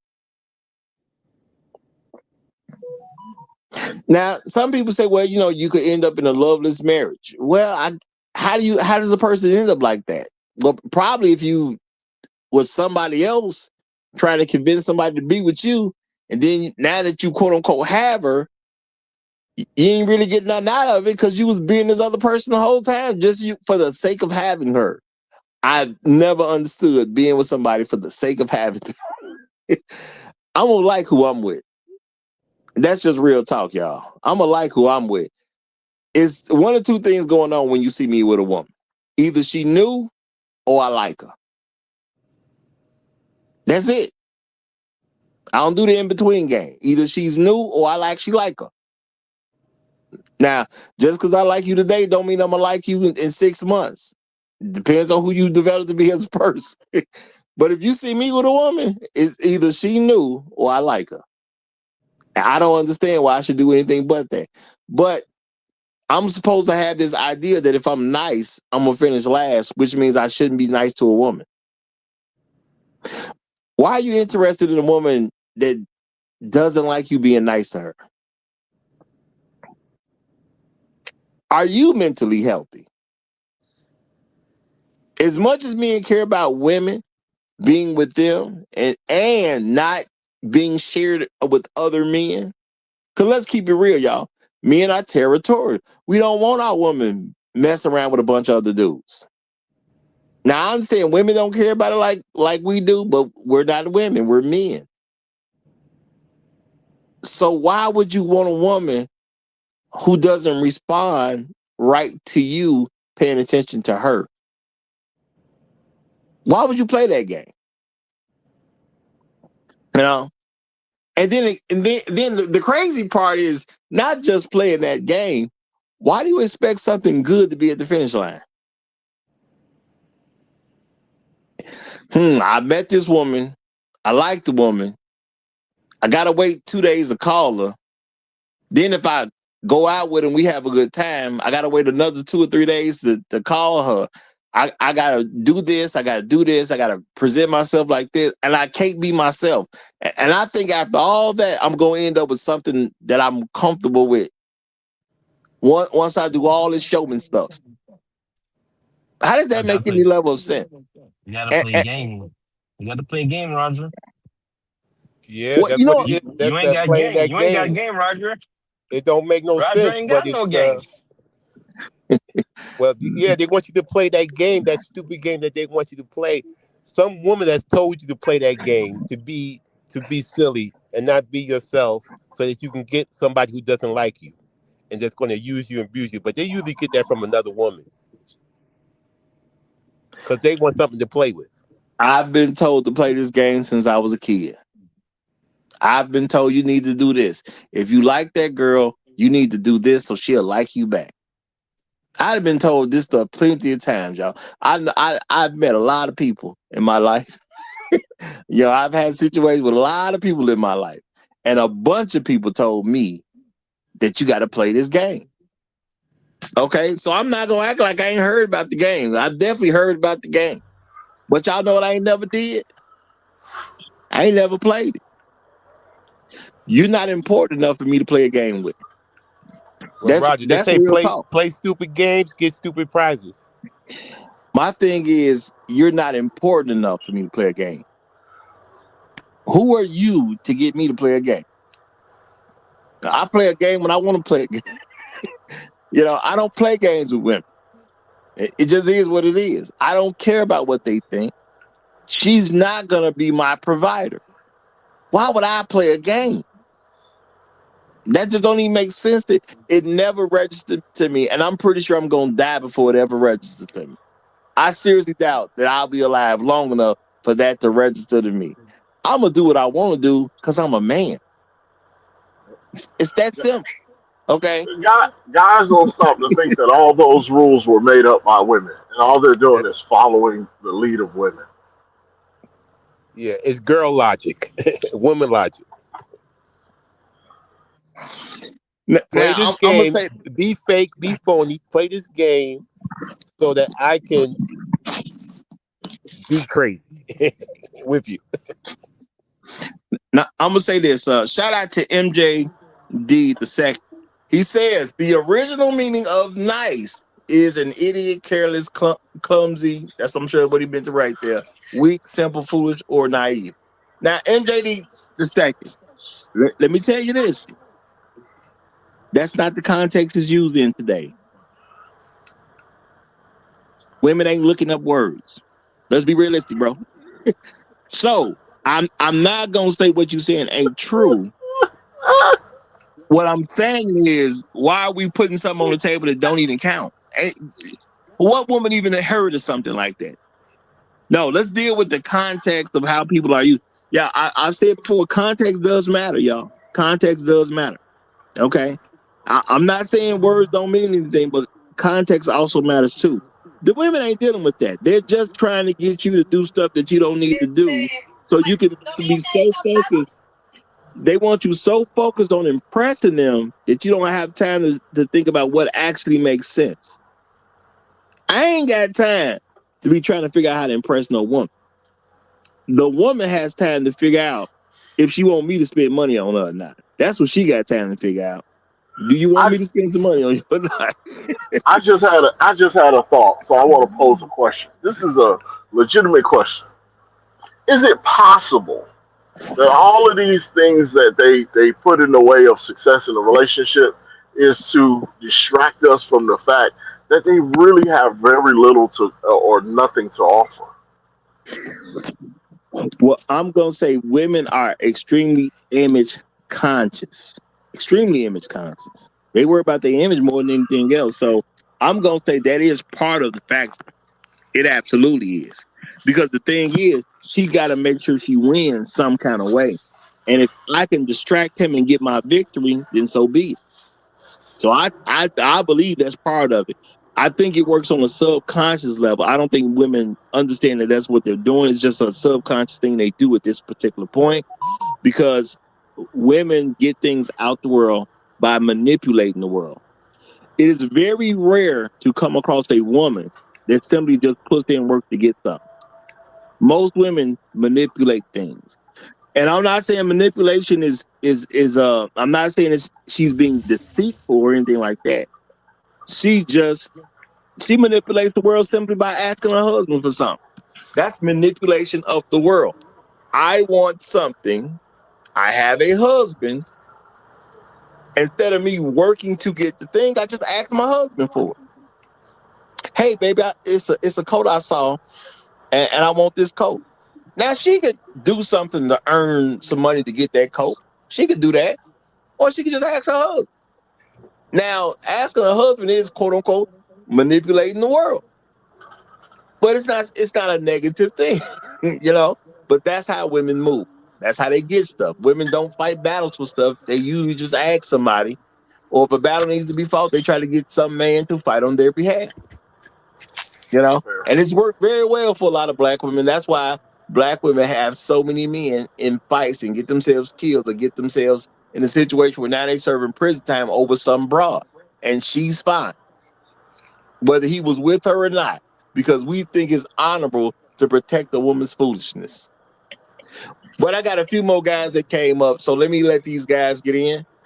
Black Rule, you have elder privilege, so you may go right ahead. Right after you, we'll get in Step Pop Sims, and then we'll get into it X. Go ahead, my brother. Yeah, thanks for having me, Roger. I hope you gentlemen on the panel, folks in the public chat, are doing well. I tend to be a stickler. You'll often hear me ask about definitions, about meanings of things, or what does a dictionary say about this thing. I find that there is a cache of words that we use that that we presume to all share the same interpretation of their meaning. Yet very often we assume we do, but very often those words are not necessarily, or those definitions are not necessarily being mutually shared. Nice is one of those words where I don't really necessarily know what it means outside of the context of anything related to what is being said. Like, you got these guys here, these four guys here, and presumably they're being presented as nice guys. I don't really know what that means. I would not describe myself as a nice guy. I would describe myself as a polite man. I am fairly gentlemanly. I have certain etiquette criteria that I observe when dealing with people, men and women, some ways differently. I'm cordial. I'm gracious. Humble, I think. But I would not describe myself as nice, because I don't know what nice means. I know what it means to be humble. I know what it means to be gracious. I know what it means to be gentlemanly. Those are kind of descriptive terms. I don't know what nice means. So, I mean, I guess I would not consider myself to be nice. I see men who are very accomplished, who present themselves in a pleasant way, generally, who appear to be honorable, at least, present themselves in public in an honorable way. They tend to be pleasant men. So I would define them as such.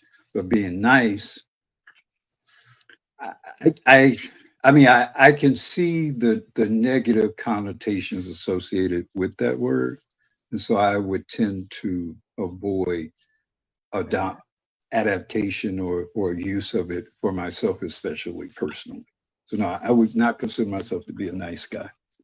And when I did, I think what was commonly viewed to as nice, it wasn't necessarily to my optimal benefit. But All right. Now I'm gonna throw the. Well, you know what? I'll let these other guys get in. I went into Merriam-Webster, y'all. That's what I used to use as a kid, so I use them online normally. Sometimes I'll Google something like I did the other day, but a lot of times I'll just go through trouble going to Merriam-Webster just to see what the definition is. As a matter of fact, since I'm already here, I'm just gonna go ahead and say it. I looked it up. One, polite, kind. Two, A, pleasing, agreeable. B, appropriate, fitting. C, well executed. 3A, well bred. B, virtuous, respectable. Okay. Let's see, they got 4, 5, 6, 7. So they got a few things out there, y'all. They got a few things out there. But none of these things are seem to be saying anything negative, you know. And of course, as the person who's authored the whole Rufus nice guy concept, yes, I do use that to throw it in people's face. Okay. You can be nice, but you can also be ruthless at the same time. And I think every single one of these gentlemen has displayed some level of being a ruthless nice guy, which is why they're able to achieve some of the things that they have.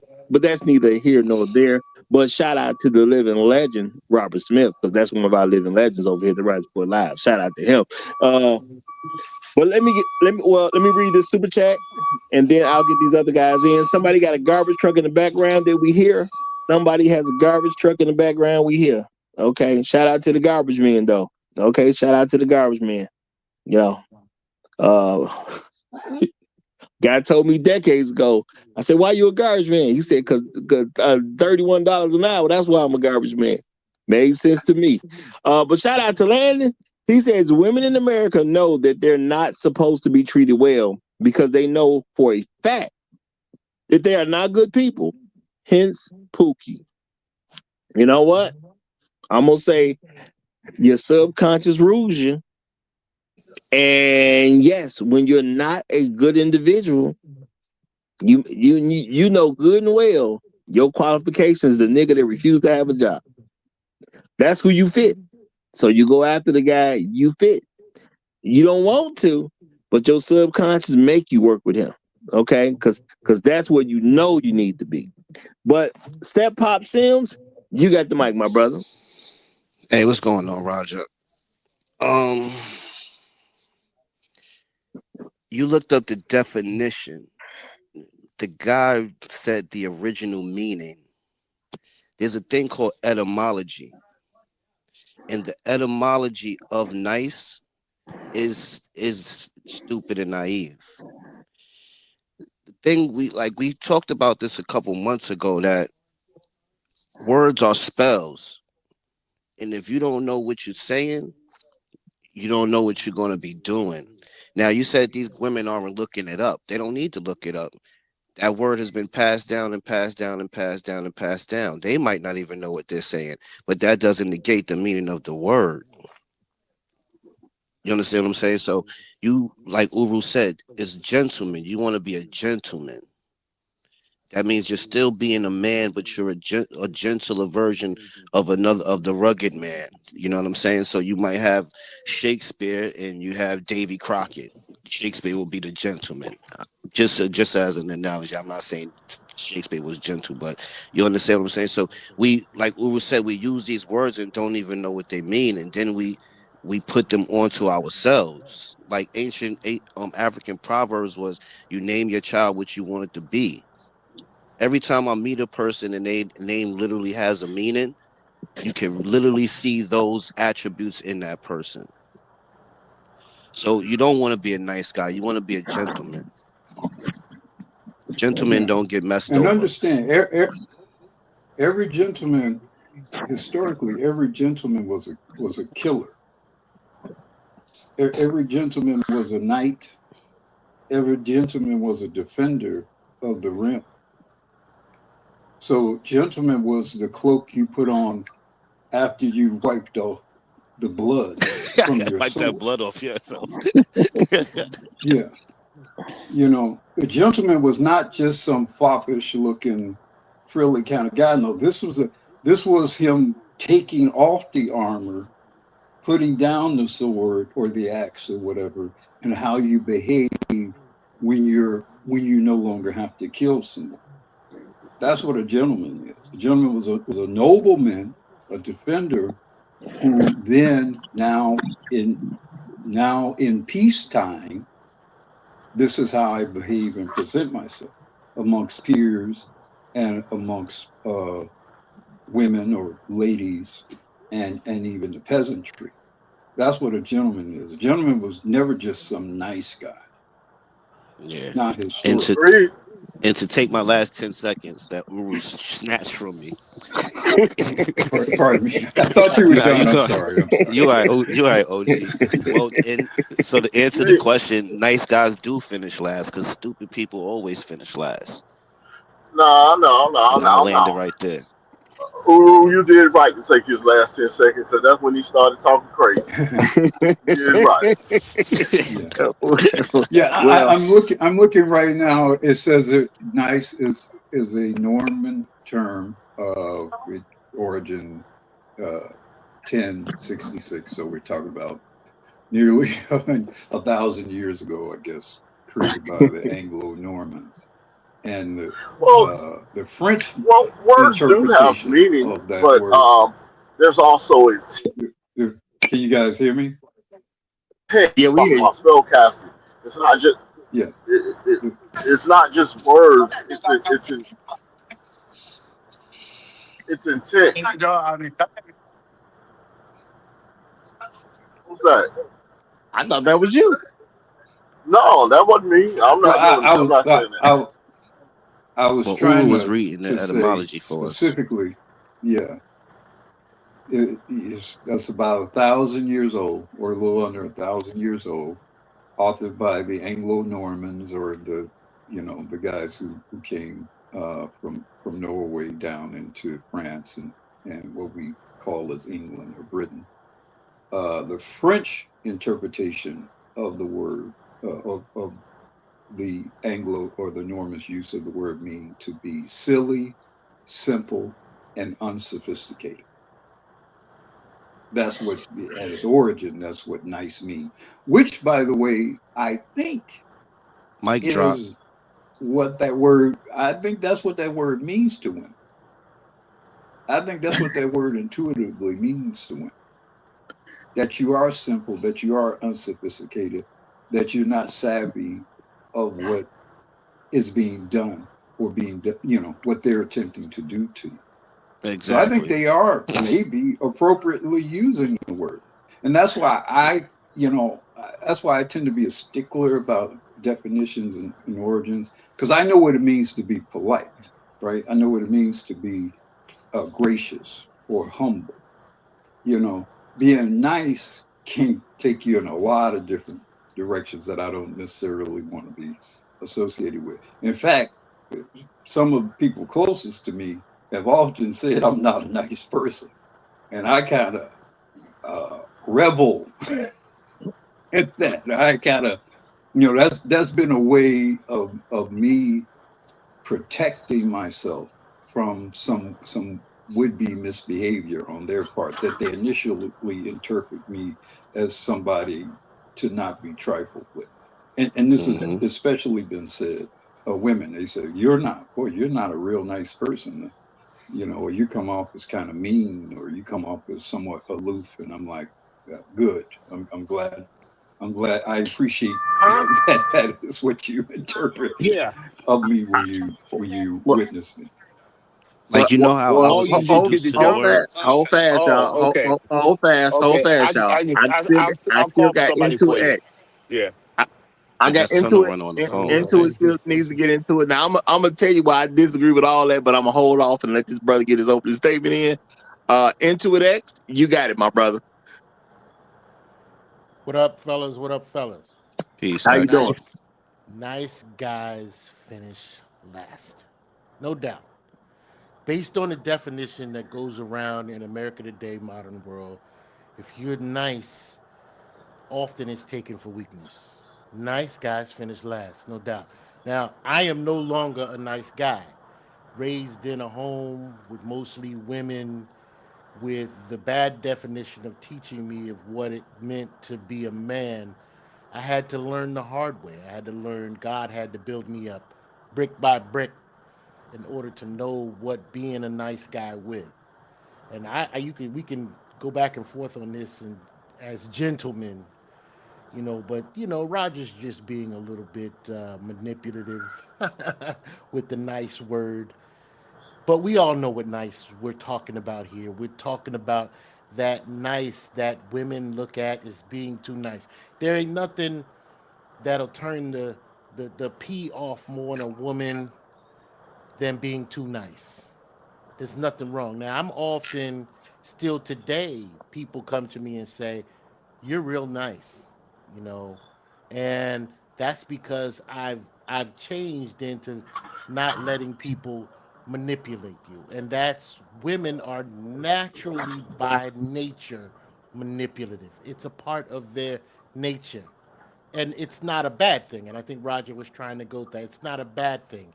We have the resources, we have access, but as you grow up as a man, you start to learn that being too nice becomes being a pushover. And sorry about that.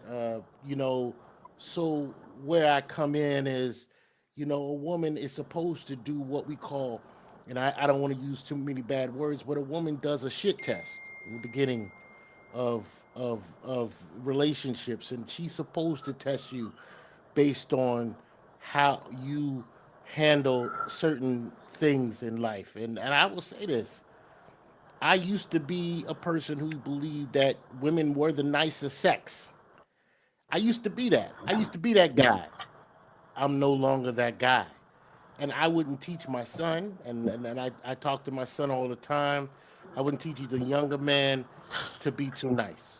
Can't let a woman manipulate. That's the open statement. I got some other statements later on, but that's as Wait, much as I'll say right now. wait, can I say something, Roger? Go ahead, and I got after you. Go Yo, ahead. I, do black people listen? Uru just read y'all the etymology of it, and everything he just said was Uru said is naive, is silly, right? He just said I stopped being nice when I learned. Like, why don't we want to accept what things really are? Why do we always try to make things into what we want to make things into, and then we disgruntled when stuff doesn't work out? Nice literally means you're naive. When I was taught that etymology, and I was the same way as Roger is right now. My OG said, when you first took a hit of a blunt, what did you say? I feel nice. He said, yeah, you felt silly, you felt off your cheek, you felt disorientated. This is what it is. We can't change it. Nice does not mean a gentleman. It does not mean somebody who's not a pushover. It literally means pushover. Like Uru said, that's why they shit test you to see if you know enough not to be nice. Interesting. I'm gonna hold off on what I was gonna say, which is gonna totally obliterate what he just said. But I'm gonna hold off because we got another guest, and I'm gonna be a gentleman and let this other guest get his words in. So, N-word Jim, nice name, nice name. You got the flow, my brother. Hey, good morning, gentlemen, or good afternoon to some. I was recently leaving I guess a posh grocery store, and a very nice looking, a very good looking woman. I think she was, I don't know if she was mixed race. She had, some black in her. But a very nice little woman was soliciting a donation for some type of society or foundation or something. And the first thing she said was, "Hey, hi, good morning. You look like a nice man." And I immediately said, "I'm not nice." And she laughed very heartily, like very a nice laughter. And she was like, "Okay, have a good day." And I went about my way. I thought that was an interesting interaction with her. Yeah, I think these women are inadvertently using the word inadvertently the correct way. And I do kind of stand by the thing where I'm not nice. A couple of days ago, Roger, you had a video about the woman talking about ambition or whatever, and she wasn't using it with the what it denotes or whatever. I think I said annos. I misspoke, but she didn't use it in the denote. She had a negative connotation, and they are very deceitful and manipulative in the negative connotation of the word of the language, man. And I just try not to subscribe to anything that they really try to propagate or whatever. I guess I'll end right there. Thanks for having me up, brother. All right, appreciate you being here, brother. Appreciate you being here. And I'm gonna say, yeah, there have been some interesting comments by a good amount of people, and I mean, even from the chat, that Terenzo Jones, MJD the second have said, hey, this is what the original meaning is. And I get all that, y'all. And I do everything, I do things for a specific reason. I understand that. But it ain't the definition of today. Words do change over time. And I've been a person who said time and time again, we should stop letting the definitions of words change. Women don't even know what y'all talking about. Okay? And I'm just going to keep it real. And I'm going to say something that I've said time and time again. Men, we come up with reason because we use logic, and we try to logic our way into what the women were doing. And we try to put a stamp of logic on it to help, justify something. They don't even know what you're talking about. Okay? They ain't never heard it. Women are not readers like that. Will they read fiction stuff? Sure. But anything, matter of fact, the average person, period, once they leave schooling of whatever kind, if it's PhD, if it's a master's degree, if it's bachelor's, if it's high school, the average person don't read a book. They read one book after they graduate. The average person reads one book after they graduate, y'all. This is okay. They don't even know what you're talking about. Okay? So Roger, then ask yourself, why don't they like nice guys? No, the thing is, they do like nice guys. If Roger, you pay attention, how's a nice guy finish last? No, Roger, don't let him get you off your monologue. Don't let him get you off your monologue. I'm not at all. They do like nice guys. Anytime you are being nice and they can take advantage of the situation, they love it. They like nice guys. The issue with a nice guy is when they can't control the nice guy. They never had a problem with a nice guy who doing what they want him to do. But as soon as the man say you can't do something, or I'm not doing this, or I don't agree with that, then the nice guy turns into being problematic. Right now, all over the internet, to quote unquote, because of their image, prove that they like nice guys. They say, well, no, it's not the fact of you being nice. It's the fact that you were pretending you were nice and you were something else the whole time. They've been saying the stuff about the guy wasn't nice, he was weak, and he was a pushover.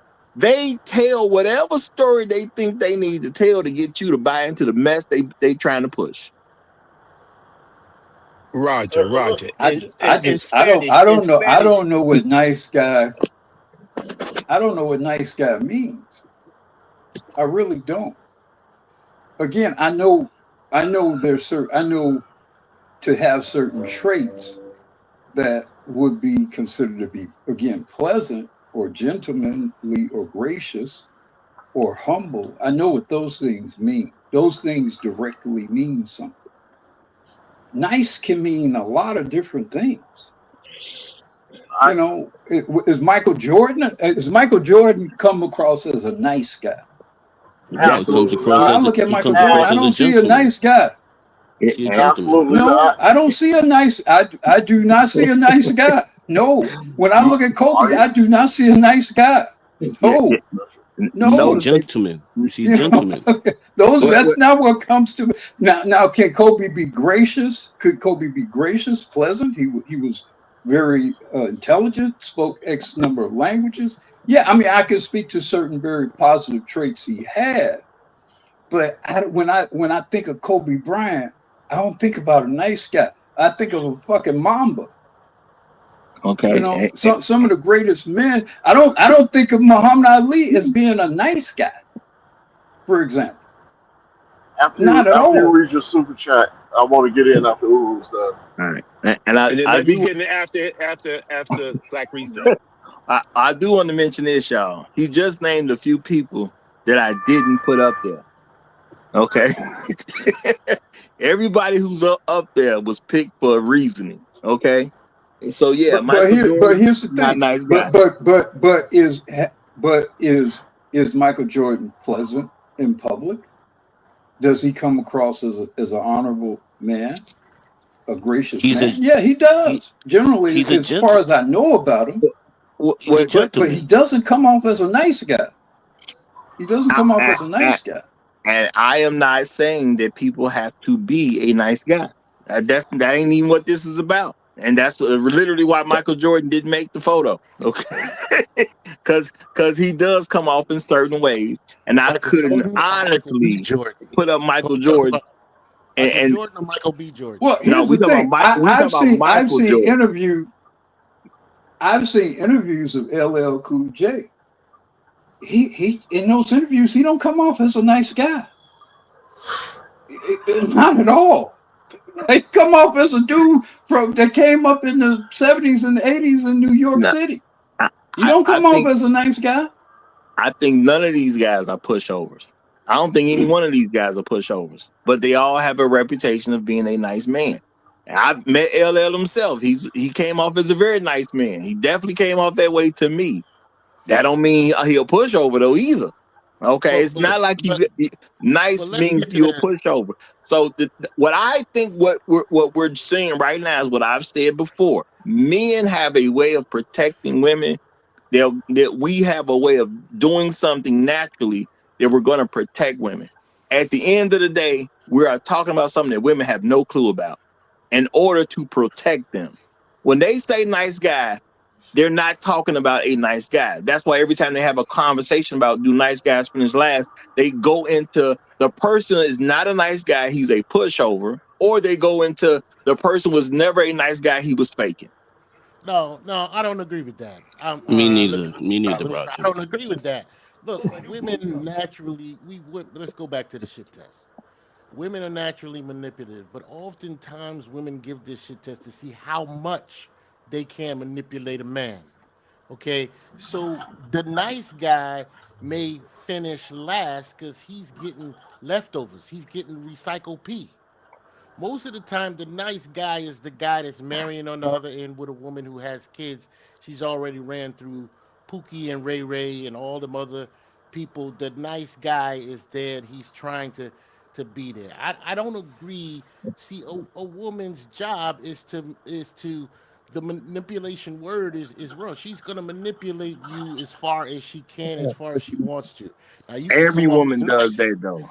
Every Every woman single woman manipulates, and does that. therefore, when a woman manipulates you, it's a test. Sometimes for her, she wants to see if you gonna, you know, take the initiative and not let her get away with what she's doing. The other time, on the other end, and it may be what you're saying, Roger, is that she's sitting there realizing that you're just not a nice guy. You're not going to let her get away with anything. And we as men, we need to stop letting women validate whether we're nice or not. What I had to learn as a man, I had to learn that I do what's best, that I'm fair, that I love my wife, I love my kids. And the bottom line is you just gotta be a man. You gotta be a man, and you don't have to determine what people think, because I'm gonna tell you right now, being a nice guy younger has saved me from what I call no good 304s. I didn't realize it, but I was attracted to the woman with the nice shape and the pretty smile and all that. And I thought, I was like, I want to get this.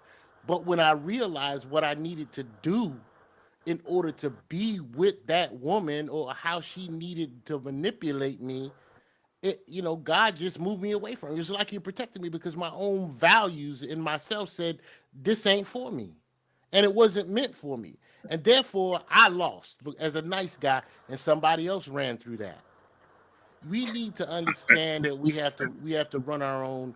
We have to be validated by ourselves or other men rather than letting women dictate what we should act like.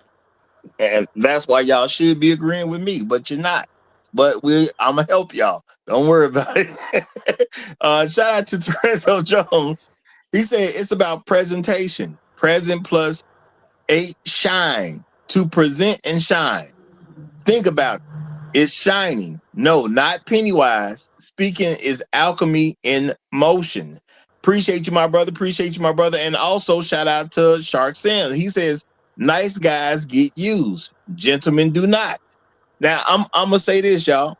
When it comes down to it, the fact that hold on, because I knew it was one more. Shout out to Mr. Tolbert. He says, according to some women, men in prison are winning versus educated, well-to-do men. How? I shout out to you, Mr. Tolbert. I mean, that you can't get more obvious than that. I'm just gonna say that, okay? Exactly. Because I mean, there's a line of women in today's terms trying to marry men that have already been convicted and sentenced in prison. Now, do I believe every black man has been convicted and sentenced and it was totally legit? Obviously not. But why would you start there? That's all I'm saying. Why would you start there? So the thing is, when people say nice, and it does have a definition, okay, they're talking about something that y'all ain't talking about. And that's just the reality of it. The women are talking about something y'all ain't talking about. And the fact that a woman will give you a test already says there's something wrong with her. She's testing you. Why is she testing you in the first place? And if you stick around to be there after the test, why are you there with a woman that believes she can test you and it's okay for her to do that? It's not okay to play with me. I'm not your toy. Now, I'm a very nice man, but I ain't your toy either. Usually when women test me, that's their last time seeing me. That's usually how that works. As soon as I pick up on the fact that somebody's testing me, you're going to automatically fail. You thought you put me through a test. You've automatically failed because you're playing with me. And I ain't your toy. You see how I can be a very nice man, but yeah, I don't get taken advantage of by people who just want to do stuff? Because I ain't your toy. It's that simple to me. And shout out to Landon. He say, actually, nice guys snap and eventually unalive women. No, I'm not gonna say that. There's people who get frustrated because they don't express themselves and they do hold stuff in. All kinds of people do that. A lot of men are taught to hold everything in.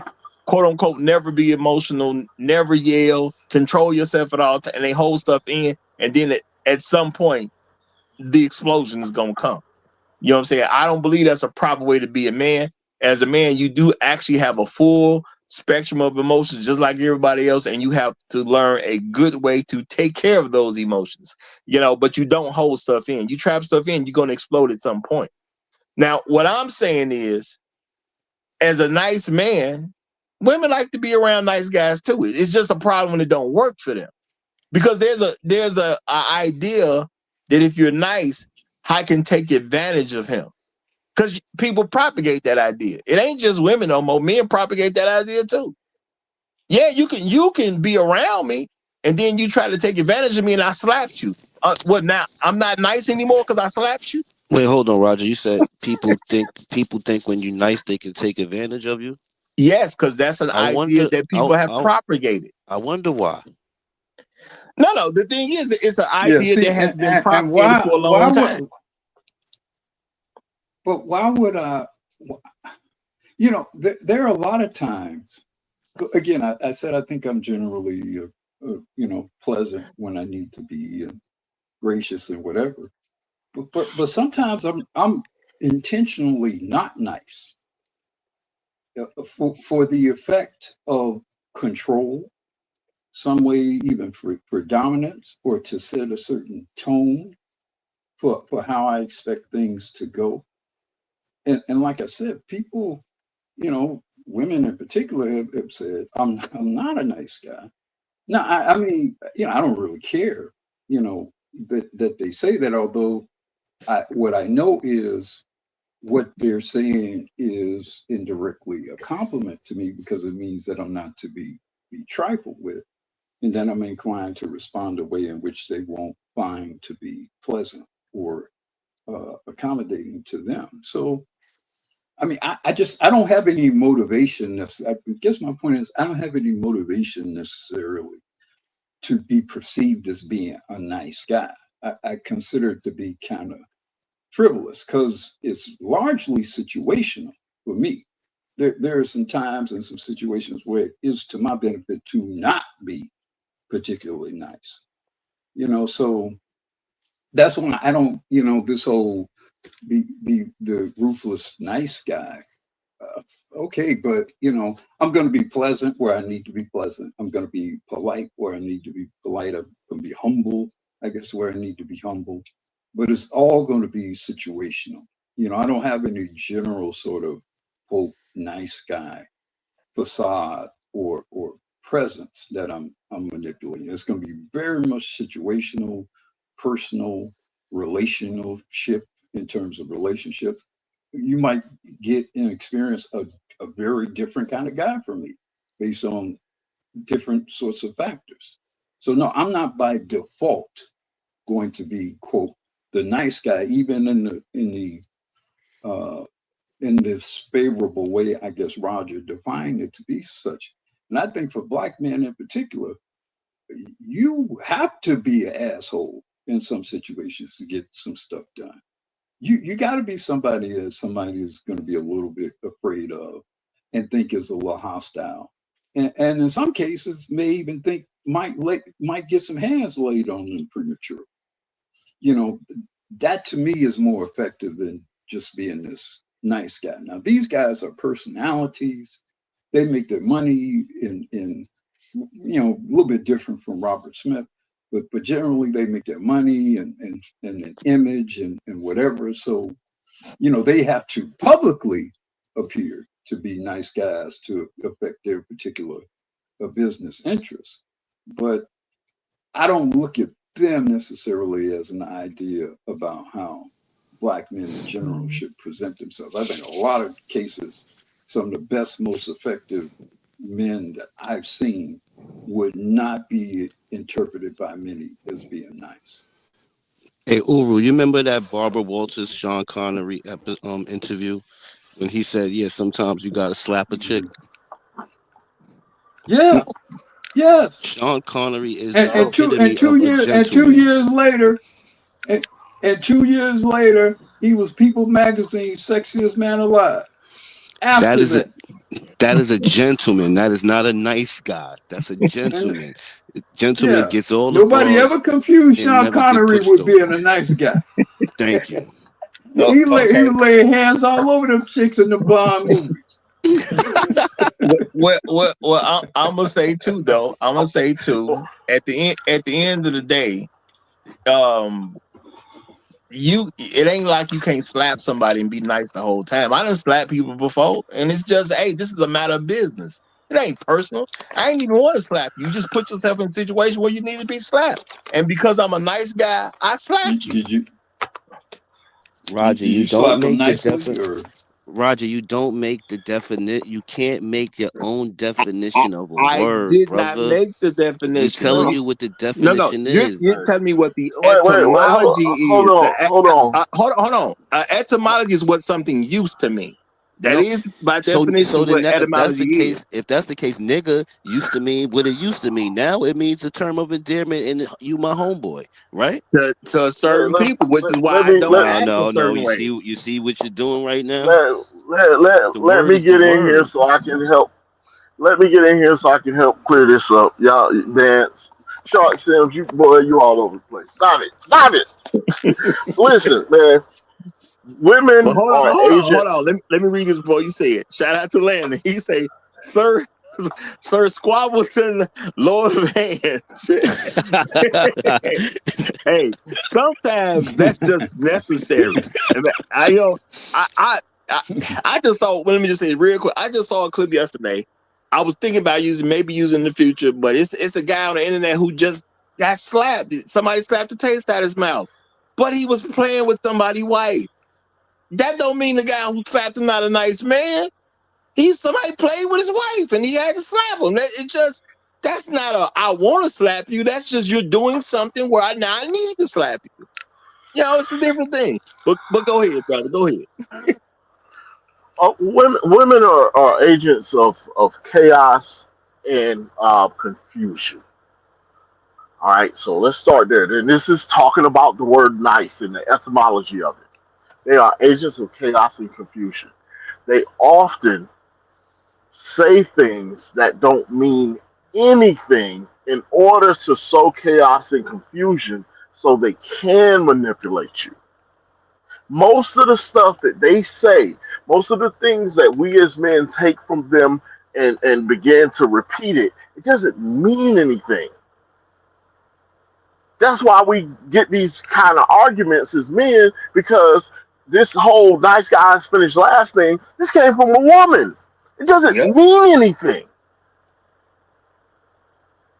It really truly has no meaning whatsoever. It's just like when you ask these women about the qualities they possess, they say a whole bunch of stuff that doesn't mean anything, because they are trying to confuse you so they can manipulate you.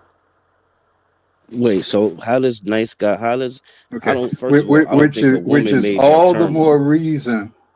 Which is all the more reason why I would not utilize terminology to squabble with them over. I concur. I'm not going to squabble with them over what it means to be a nice guy. Like I say, I Exactly. can be humble, I can be gracious, I can be generous. I can be those things, but I'm not going to debate with them over whether I'm a nice guy and what does a nice guy mean. Right. And it's just not important for me to do that. And if anything, it empowers their mischief in a way for me to even engage in that. Well, I'm not saying you argue with them over the definition.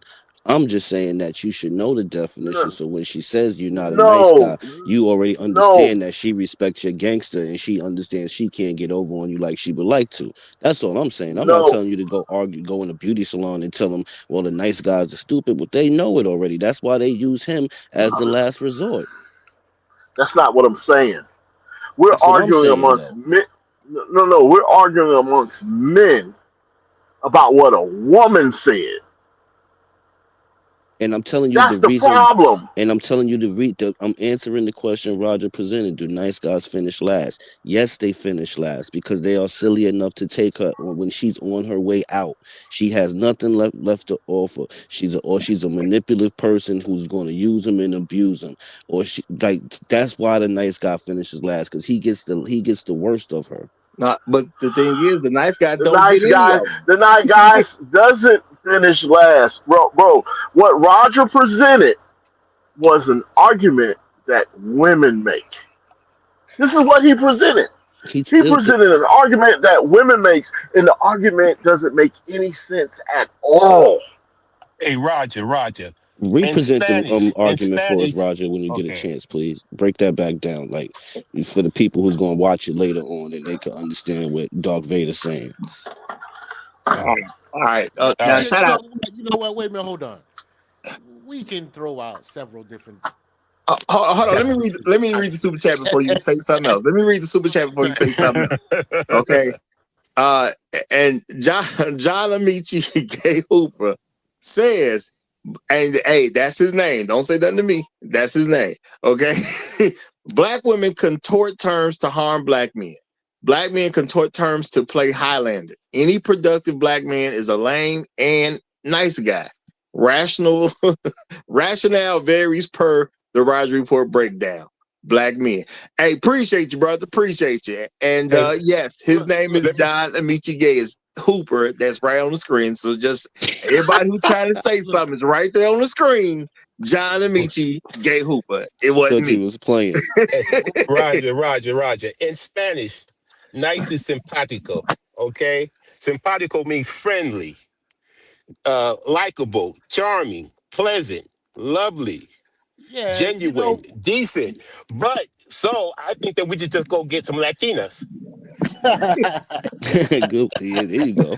Look, man. Look, we got about 4 or 5 definitions of nice, and that is for the sake of our own argument. We all got this definition now. When I'm looking at Michael B. Jordan, now I don't know all of the inside because I'm not a social guy, but as far as I know, there were plenty of women, black women, who turned him down because said he was too nice.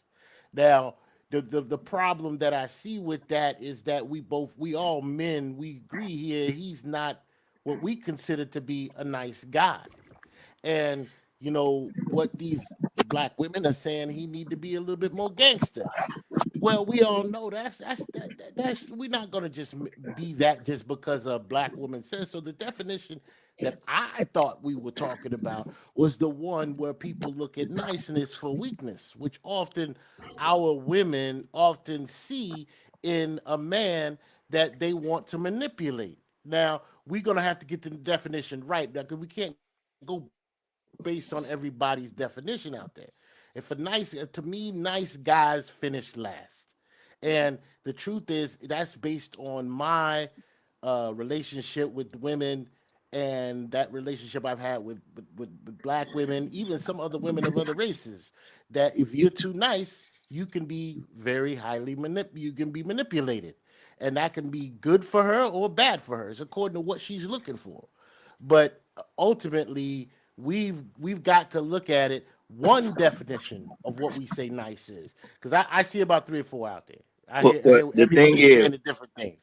But the thing is, I literally looked it up and said what it means in the Merriam-Webster dictionary. I literally looked it up to throw it out there. Polite, kind. That was the one. 2A, pleasing, agreeable. B, appropriate, fitting. C, well executed. Okay. 3A, well bred. B, virtuous, respectable. And I think that's the ones I read because there's a few other ones out there too. So nice don't have nothing to do with being no pushover. Okay. Now women say it got something to do with it being a pushover, which is what I said at the very beginning of the show. They'll replace nice and put the word weak, and then men act like they shouldn't be nice anymore. Because you're being moved by what the woman said. She ain't even making an argument about being nice. You can be nice all day long, but being nice don't mean you don't get the taste slapped out your mouth. In a situation, you just said the word about respect, though. Remember, the word respect is what we men all look for. It's a value that we look about. Oftentimes, I've been disrespectful. I can be honest with you. I'm not always kind. No, that brother. Doesn't mean I need to be that as a nice guy. I mean, the being definition kind is the definition literally says appropriate. The definition literally says appropriate. So it's about what's going on at the time too. Now, if I slap the taste out your mouth and it's appropriate, how you gonna say I ain't nice? People play with stuff sometimes. People play with people sometimes. Now, just because I slap the dog mess at you don't mean I'm not a nice person. I just gave you an appropriate response to a particular situation. That does not mean I ain't a nice person. I'm a very nice person. I was raised to be a nice person. I just wasn't raised to be no pushover. So, like I said, people replace a term. And they say, well, they stop talking about nice and they start talking about weak, and then men feel some kind of way because we're letting women control what we got going on. And I didn't come up here and say any man had to quote unquote project themselves as being nice. If you don't want to be a nice person, that's on you personally. Now, me, I am a nice person, and I don't have no problem telling people I'm a nice person. I've always been a nice person. Have people tried to take advantage of me? Yeah, absolutely. Have I done stuff to people? Yeah. And I don't regret it. I don't feel bad about it. You pulled something, I did something to you. It is what it is. That's the Roger you got at the time. Now, I try to be a little bit more relaxed now. But I don't feel bad for nobody I did anything to because I never started anything with people. I've never been a person to start nothing. I wouldn't say you're a nice guy all the time. I would say you're a gentleman most of the time. But today you're being nice. But usually you're a gentleman. But today you're being very nice. Again, it's confusing to me. Okay, well maybe if I understood why we're motivated to fight for the nice guy label, because you're kind of fighting for this nice guy label. I don't necessarily see any value to it. If anything, I think the confusion around it makes it kind of confirms for me why I don't really want to necessarily be confused with the term, whether it's viewed to be favorably to women or unfavorably to women. I don't need to fight over that particular term. I could just say, no, I'm not a nice guy. I'm not a nice guy at all. Take that for whatever you want it to mean. And that's it. And we ain't got to have an argument after that point. Then anything you do after that point, you're going to find out how, quote, unnice or, quote, nice I am. But I ain't got to convince you or convince anybody that I'm a nice guy. I don't see how I necessarily derive any benefit from that. Well, to me, what you're saying is fair about how you would act. What I'm saying, and it's not even about fighting for a term. It's about not letting somebody else tell you what you can and can't be. Because at the end of the day, if the nice guys finish last and they don't get to be with the women because they're quote unquote too nice, and then you have this whole thing where you have the ideal of these men who are being dominated by their wives. Well, those can't be the nice guys being dominated because they can't get the woman. The woman runs all over the nice guy and she gets somebody else because he's presented himself as being too nice.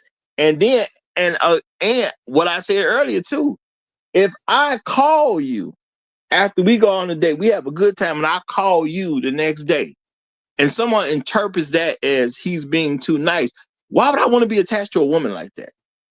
I go out, I meet a woman, we eventually go out, we have a great time together, and now she doesn't want my attention. This is not an intelligent person. But guys will play games saying, well, I'm going to wait 2 days. And I'm saying this because I've seen it throughout my whole life. Well, see, yeah, but, I got to wait 2 days because, no, I just went out with a Thursday, so I got to wait a couple of days before I talk. I see dudes doing this. I've seen it my entire life. Why are we doing all this stuff for people to pay for? It makes no sense to me at all. She's literally dictating our behavior. And when men allow women to dictate their behavior and then they act like something wrong with the woman. You can't let a woman dictate your behavior and then be mad at the results you got by messing with a woman who dictates your behavior, because you can't even be yourself. And to me, that don't sound like a man at all. Roger, with all due respect, and please just be prepared to call me an old man, or just I'm okay with accepting that. I don't know what the fuck you just got through talking about, man. I'm just totally confused by that, what you presented in the context of whether or not I'm supposed to be a quote nice guy. Because from my perspective, look, if I'm not trying to be a nice guy or trying to convince the world that I'm a nice guy or trying to change somebody else's view of what it means to be a nice guy, I'm saving myself a whole lot of trouble. No, I'm not a nice guy. I'm a mean motherfucker. In fact, I want you to think I'm a mean motherfucker because I want you to think when you deal with me and I happen to be pleasant in that exchange, you feel like you reaping some special benefit at that point. So no, I don't want to be. Look, I'm gonna be nice in the scenarios in which, obviously if I love you, your family, etc., whatever, or you're in some higher position to me I'm trying to get to, and I'm temporarily kissing up to you or sucking up to you to get to that level or whatever. But just in general, being a quote nice guy, nope. I don't see the benefit of it in most cases. In most cases, you end up exchanging energies and pleasantries and gratuities and all this kind of stuff for what? I used to go to a grocery store, for example, and I'll be pleasant, whatever. Now I'm mean mugging motherfuckers. I'm mean mugging the cashiers. I'm about ready to slap somebody. I feel great. It's a relief to me to not be pleasant when I don't have to be pleasant. It's a relief to me. So yeah, in most cases, at best, you're going to get indifference from me. In most cases, and I'm gonna tell you something. As you get older, particularly as a black man, you're gonna understand and appreciate what I mean. You're gonna see it's a relief to be some mean old bastard. I'm telling you. So no, this quote, nice guy thing, whether it's positive or et cetera, whatever, that shit is highly overrated, man. It really is, especially for black men. All right. Now I'm gonna say shout out to Charles Merchant. He said you cannot be nice to any modern women. It does not end well. Okay. And I'm gonna say that's a fine statement to make, but that means you should not be around any modern woman. Because anybody you cannot be nice to is a person that's going to hurt you later if you give them opportunity. That's just human nature, y'all. If I can't be nice to you and get a certain level of respect, you're going to hurt me later. That is the sign of people that'll do you in. That's just real talk. Okay, they're telling you who they are based on behavior. And I have said many a time that black women tell us who they are on a regular basis. It's just up to us to listen.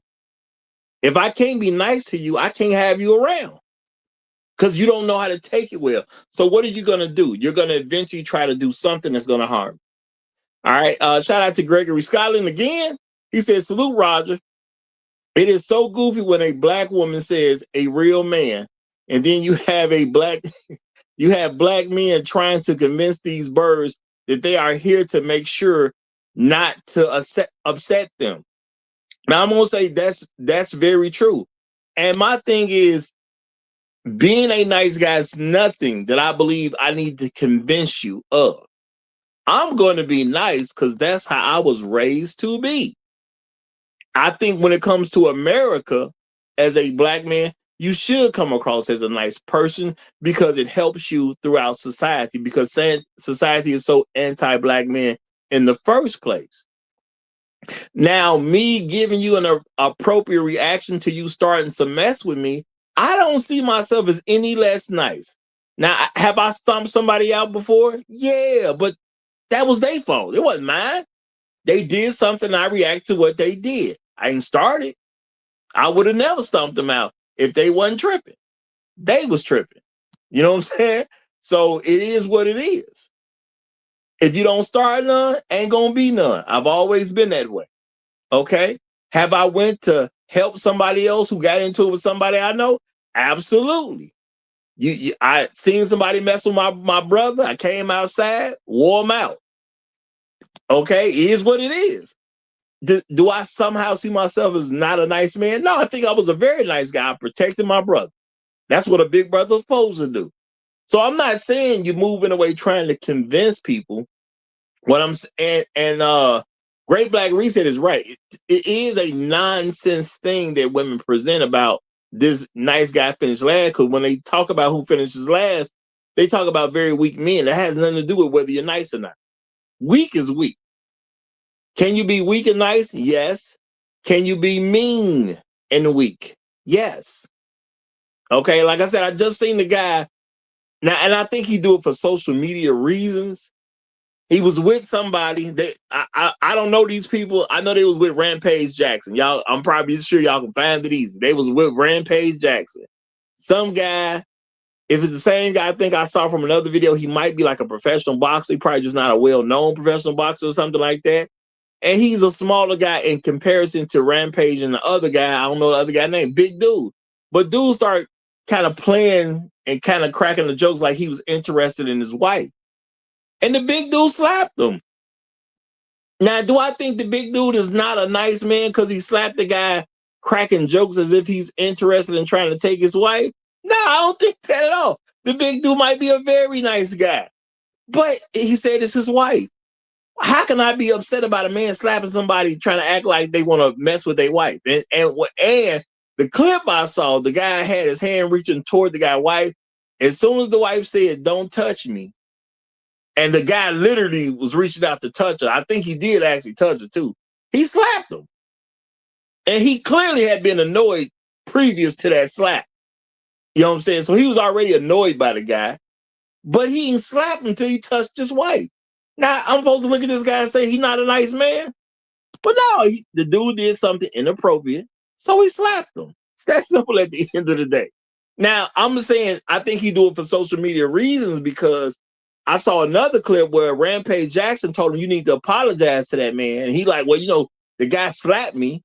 He was like, but I mean, you took a slap from a 300-pound man, but you was doing something inappropriate. So I think Rampage was right. If you're going to be with them clicked up in some kind of way, even if it is social media purposes, you do owe that man an apology because you playing with his wife. But the reason I say I think the dude do it trying to get followers, because even when he apologized, he started trying to be inappropriate again and almost got himself knocked again. So I think he do it or trying to come off as annoying so he can get a better following. But at the end of the day, do I look at the big 300-pound guy who slapped the tile dude who's much smaller than him as not a nice man? No, I don't. I just say it's somebody playing with his wife. And if you touch a man's wife, you got to be willing to accept what comes with that. So I see him as a nice guy. I don't know why he ain't nice. He just did what he was supposed to do in the appropriate situation. Makes sense to me. But I'm going to slow down right now because we got the one, the only, the nameless protagonist has entered the building. So I'm going to go ahead and give him the mic. You got it, my brother. How you doing? The chat and the instructor on the panel. Os.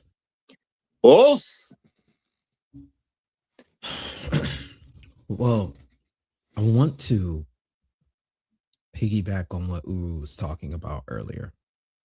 And in the interest of clarity for the playback and fidelity to the concept, traditionally, and what I mean by traditionally is I mean in the more recent contemporary sense of how this term nice has been discussed, it needs to be understood that nice and kindness generally get juxtaposed. So what I've heard you describe, Roger, and what most people are talking about here is kindness. And the reason why that gets misconstrued with niceness, in particular when women say it, is because nice is a social state, like a social lubricant in a sense. It's designed to be an external action that's done, a sort of pleasantry. It's the wrapping and branding of a particular product. It's, in other words, performative in a superficial sense. So when something is nice, if you get medicine and the medicine has a nice taste, but internally, where we get to kindness and the principles you're describing, it's straight up poison. It's meaningless. What's being said is that there's a preference, irregardless of what the product is, for there to be a nice packaging, a niceness to whatever it is that's being done. To highlight Uru's point, Uru just mentioned the predisposition of what it means to be kind. And you even described that with the dude that got slapped. That dude that got slapped was being demonstrated a kindness, not a niceness, a kindness, because he could have got shot. He could have got stabbed. He could have got physically maimed. He could have been put in a position to where he wouldn't have a career anymore. But it was out of kindness because he recognized the difference of power between the two of them, that he scaled it down so that appropriate action could be taken. That's a form of benevolence. In other words, that is an internal state of being that isn't performing. You can't be that unless you are that. So when we hear this term nice, there is a social performative expectation that's implied to it, which is how you get all of these instances once you peel back the layer of performativeness, of weakness, inconsistency, not even non-benevolence, but indifference to malevolent when it comes down to niceness or ulterior motives. It's because this word nice is performative, whereas kindness, which is what we're talking about when we use these words, are internal states that are inevitable and not so much inevitable, that are inherent to the individual that embodies them. And one of the key characteristics to embody those principles is strength. If you don't have the strength to demonstrate that, you can't maintain a state of being kind 9 times out of 10. And so when you get to the performative piece, you get niceness so that you can get the social cohesiveness. And I don't think, Roger, when you're saying it, and when most of us are using this word, most men are using this word in particular, we're not talking about performative. We're talking about a state of being. And that being, those actions that are done are not done to comply for the sake of complying, but they're giving action animated by benevolence from a position of strength with the intention of doing what's best, not what's nice, pleasant. I'm gonna say I can roll with that. Nameless just explain. Thank you, Nameless, because you just explained why I've said along the way, but I initially said I reference to particular traits that have a clear, direct definition of behavior and character, like being gentlemanly, or being humble, or being pleasant, or being gracious. Those things, there's no equivocation, for example, on what it means to be gracious. There's no debate about it, really, or to be polite, or to be gentle, but nice imbues a lot of different things. Like I say, question of whether it's performative versus some actual positive trait that you allude to. And it's one of those many kind of terms today, unfortunately, like misogynist, like being nice, being I can't think of any of them right now, but they are these terms that serve as sort of magical spells where you can use them and create a lot of different kind of confusion or manipulation associated with just the mere use of those terms. That's why I am inclined to abstain from using them for the purposes of clarity. Like, to me, there's a distinct difference between chauvinism and misogyny. And in 90% of the times, people, they much more are referring to chauvinism, which to me isn't necessarily a bad thing, versus misogyny, which means the actual hatred of women. Very few people, men and women, generally or legitimately hate women, but yet that's the term that everyone uses. And so that's why I think some of this general kind of terminology, I think we should start to pull back from it and be a little bit more specific and discreet in what we mean. And I'm not going to battle with some hoes about the word nice. I'm not going to do that. In fact, I will embrace not being the nice guy, and I want you to feel every bit of fury associated with the possibility of what it means for me to not be a nice guy. That's my approach to that whole nice guy thing. I know I'm not trying to trick your ass into thinking I'm nice, positive or negative. I want you to think I'm hell coming your way, so that when I am pleasant to you, then it's a surprise. It's a pleasant surprise to you, rather than you think I might be somebody to be trifled with or manipulated. Uru, that's the point I wanted to lead to inevitably, to highlight that particular word is one amongst many that is used for loyalty checks and forced compliance. It's a term used to identify where your status is within the hive relative to the rest of the social network they are connected to. And the term in coding, I believe, is called handshaking. So it's to see how malleable and where you stand from. So when you make mention, Uru, of saying, oh, no, I'm not nice, in fact, I'm a whole villain, deal with it, that is a utter and open rejection of the attempted handshake to classify you into a position where you'd fall in line with the rest of the hive or the social network. It's the, are you safe? Yes or no. And these things have very real social consequences. And I think it happens autonomically at this point. In other words, automatically. But there are some actors who do it intentionally. And the goal, again, because the word is so obfuscated from the meaning behind what you might mean when you say it, that it can get the desired effect and give you plausible deniability at the end of the day and serve as a dog whistle. It's extremely manipulative. Now, I want to jump in there and say, see, I'm good with stuff like that because I've been a person that you know, and this is a real thing. You know, I remember going to a new school. Somebody tried to play with me one time, but I get it. We go to this new school. It's people that don't know me. Somebody tried to play a game. So what do? I get loud with you. Why? Because you want some smoke. So I'm gonna get loud with you so you can't just walk away from the smoke. Y'all know how kids are. I'm trying to create an embarrassing situation for you where you can't walk away from this. Cause see, I want you to have a fight. You talked a little bit of crazy, so I get loud with you. So what I'm gonna do? I'm gonna beat the brakes off you. And I'm gonna make sure. I say I ain't gonna never start anything, but it don't make a difference to me whether other people heard it or not. I'm gonna get loud with you so people look. That's my literal intention, to have people see this happen to you. And then I'm gonna push you to the point where we gotta fight.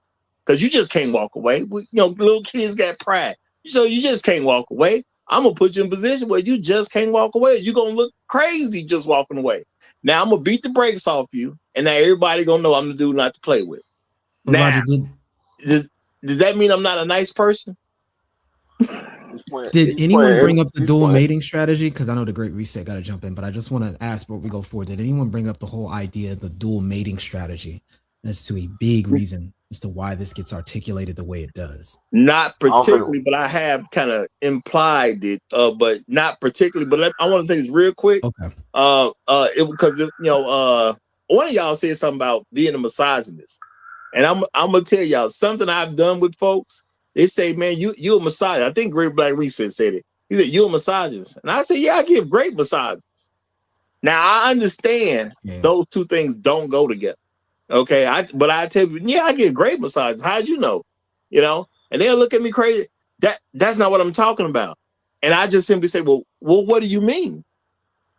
And then you can see how people don't even understand what they're talking about.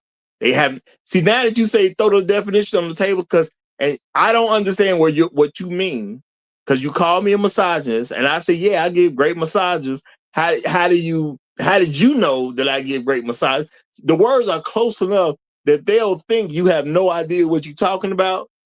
So you can say, well, explain what you mean.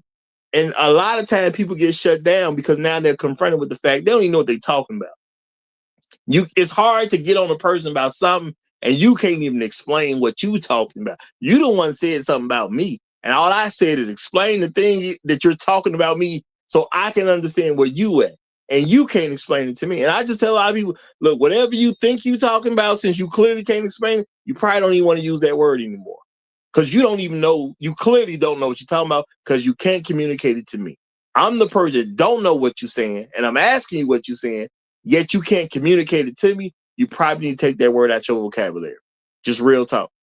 And usually it holds with folks. But I just wanted to get that out there. Who's about well, go ahead, name. That was you about to go? No, Great Black Reset was. He may have dropped down on Well, that. he be getting calls, y'all. Well, go ahead, since he ain't here. Just say that. Go ahead, he ain't here. Go ahead, brother. No, I was bringing up the idea of the dual mating strategy, because the type of men that you begin to see that have two separate sets of rules, where there's the dude that will get the nice tag label and will be placed in the provider sort of not just role, but paradigm. And then you've got these dudes who they demonstrate none of these qualities that are being purported when it comes to nice. And they're getting absolute unmitigated sexual access and cooperation and preference, first choice preference, as what people are really highlighting with that whole prison scenario. And it's been a big meme lately. I think you see a lot of videos on TikTok now where these chicks are paying these dudes bail and getting them out And, based on their pictures and stuff like that, man, they're scooping them up. I think there's a counter movement where some dudes are doing that, but it's funny because when a lot of these dudes do that, these chicks be turning around and robbing them and stuff like that. It's crazy. But no, it's a thing. It's a thing. And it goes back to that whole conversation about dual mating strategy, which leads you right back to Red Pill 101 with the evolutionary psychological sort of context, where so much of this was never meant to come out into the public. But once men who were in the same position got to sit down and really speak about their environment and situation and what they've experienced, and these stories start rhyming, patterns begin emerging. And then people start doing the cost benefit analysis and risk assessment. And again, we're learning that the same way, or in the way that we vet those who would classify as resource investment or non-resource investment, they have an order of operations as it pertains to who they would have children with and give access to sex versus who they want in a long-term relationship. And when you're in a situation where the state can serve as the ultimate patriarch and the ultimate provider, you get choices that mirror what you find female species do in captivity, where they get to be hyper pickier in a way where there's no consequence now. And it leaves the men in an environment where, because they don't have the leverage of being able to say, okay, well, if you don't want to agree, then you just won't get my resources. If they can turn around and just go to the zookeeper or the state, that changes that whole scenario. And so this is where you get the culture of niceness, where it becomes this validation or credential to present yourself as nice. I find that a lot of people's mothers, a lot of women, they advocate for this, leading it back to the very point you're highlighting, Roger, where this word means so many different things depending on who's saying it and when they say it. And it is probably one of those words that has caused the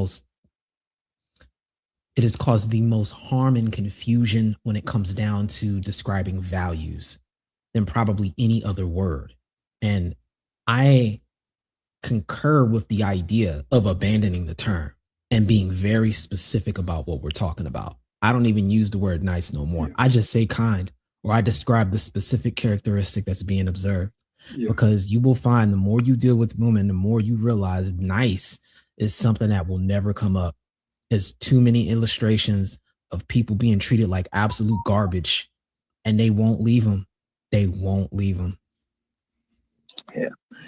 And I'm gonna say, I don't even, I mean, again, if you, the more you respect the meaning of words and specific, because there are lots of different ways to describe things. And some words have general broad meaning, and then some words have more specific meaning. And nice is one of those words that has more broad meaning, and thus is open to interpretation and manipulation. But then other words like being courageous, that's a very definitive meaning. Violent, that's a definitive meaning. And I think my biggest issue with nice is because of all of the confusion and manipulation and the wordsmanship or rhetoric around it, as Nameless illustrated. I just rather stay away from it. And like I say, if anything, I'm going to manipulate their manipulation of it to my benefit, in that I'm going to say, no, I'm not nice. I'm a whole fucking problem. And I, and you need to convince me whether or not I need to be perceived otherwise. But no, I'm not nice. I'm not a nice guy at all. That's the last thing you want to think me as being. I'm a lot of decent, fairly honorable things, but being nice, no, we're not going to debate about whether or not I'm being a nice guy. No, I'm not nice. Not at all. Okay. Hey, appreciate that. And I'm going to say, hey, I'm going to tell you, I'm a nice man. I'm a very nice man. Okay. You do what you want to do with it. but I'm a very nice man. I'm a very nice man at the beginning. If it go bad for you, I was a very nice man during it. And if we had to laugh at you later, I was a very nice man after it. So I'm good with being nice. But we got Chef Mike's roundtable who has come up. So shout out to him. I'm gonna say he's obviously gonna be the last guest for the day. So if anybody else is coming, y'all coming for the after party because Chef gonna close us out. Okay. So Chef, you gonna have the last word, whether we like it or not. Go ahead, brother. Well, good morning, good afternoon, good evening, wherever you happen to find yourself on this very thoughtful Thursday. Good afternoon, gentlemen, to you, Roger, to all of the esteemed panelists. Os, Eldest, always a privilege to share the panel with you. I've been listening to everybody, and everybody's talked about that one word, nice. And everybody's done a great job of describing what the intent behind that word is. So I'm not going to rehash that at all. But I do want to look at the last two words, finish last. I'd like to know if someone hasn't already brought it up, what are we finishing? And is it so bad to be last? Because finishing last ain't a bad thing. Because the men that you are referring to, that we are referring to, we finish last because we still can keep going. We ain't finished yet. We finish last because we outlast everyone else. Everybody else fizzles out. They drop off early. Yeah, so we do finish last because we have the endurance to do so. We finish last, and guess what? We finish well. We finish stronger. We finish happier. We finish with fewer wrinkles in our face. We finish and are the envy of others. We finish in a way that we can make our women the envy of other women. So finishing last ain't always a bad thing. I'm cool because some of y'all can't endure as long as these type of men can. I'll use your examples, Roger. Michael B. Jordan, Shaquille O'Neal, LL Cool J. They still going because they're not finished yet. Everybody else, they're done because they've capped out. They've stopped. They've hit a wall. They've plateaued. But it is a very select few that can continue and finish last. When everybody else still watching us, when everybody else still trying to keep up, we still going. That's why we finish last. Just wanted to bring that perspective, and I'm gonna land my plane right there. I'm gonna say beautiful perspective, and just so people who don't know, the guy Chef Mike can't see right now, that is billionaire Robert Smith, y'all. Again, none of these things, none of these gentlemen, I take as a pushover in any kind of way, but they definitely got reputations for being nice men. So y'all do what y'all want to do with it. It's been a great show. A lot of good different things been said. I seen somebody joking in the chat about it's not an echo chamber. It was never meant to be one. Never meant to be one. Appreciate everybody who came up, regardless of where you was on this one. Y'all have a great rest of y'all day. If you're new here, make sure you subscribe to the channel. We do this in the morning, 9 a.m. Chicago time. Not your time, Chicago time. And it's always great over here at the Roger Report Live. If you're new, welcome to the best show on social media. And let me also say before, I'm about to say that, but before I go, let me give a shout out for the Cash App. We got $20 that has been dropped. So shout out to you, my brother. Hey, lunch on you today. Lunch on you today. And I do appreciate it. Much respect to you. And that's what from our main man, Red Pill Sleeper Cell. Thank you very much, my brother. Thank you very brother. And he say, y'all know people do stuff sometimes. He say Roger is not nice. That's what he say, y'all. I'm a very nice man, okay? That's That's what I was taught to be. That's how I'm gonna represent myself.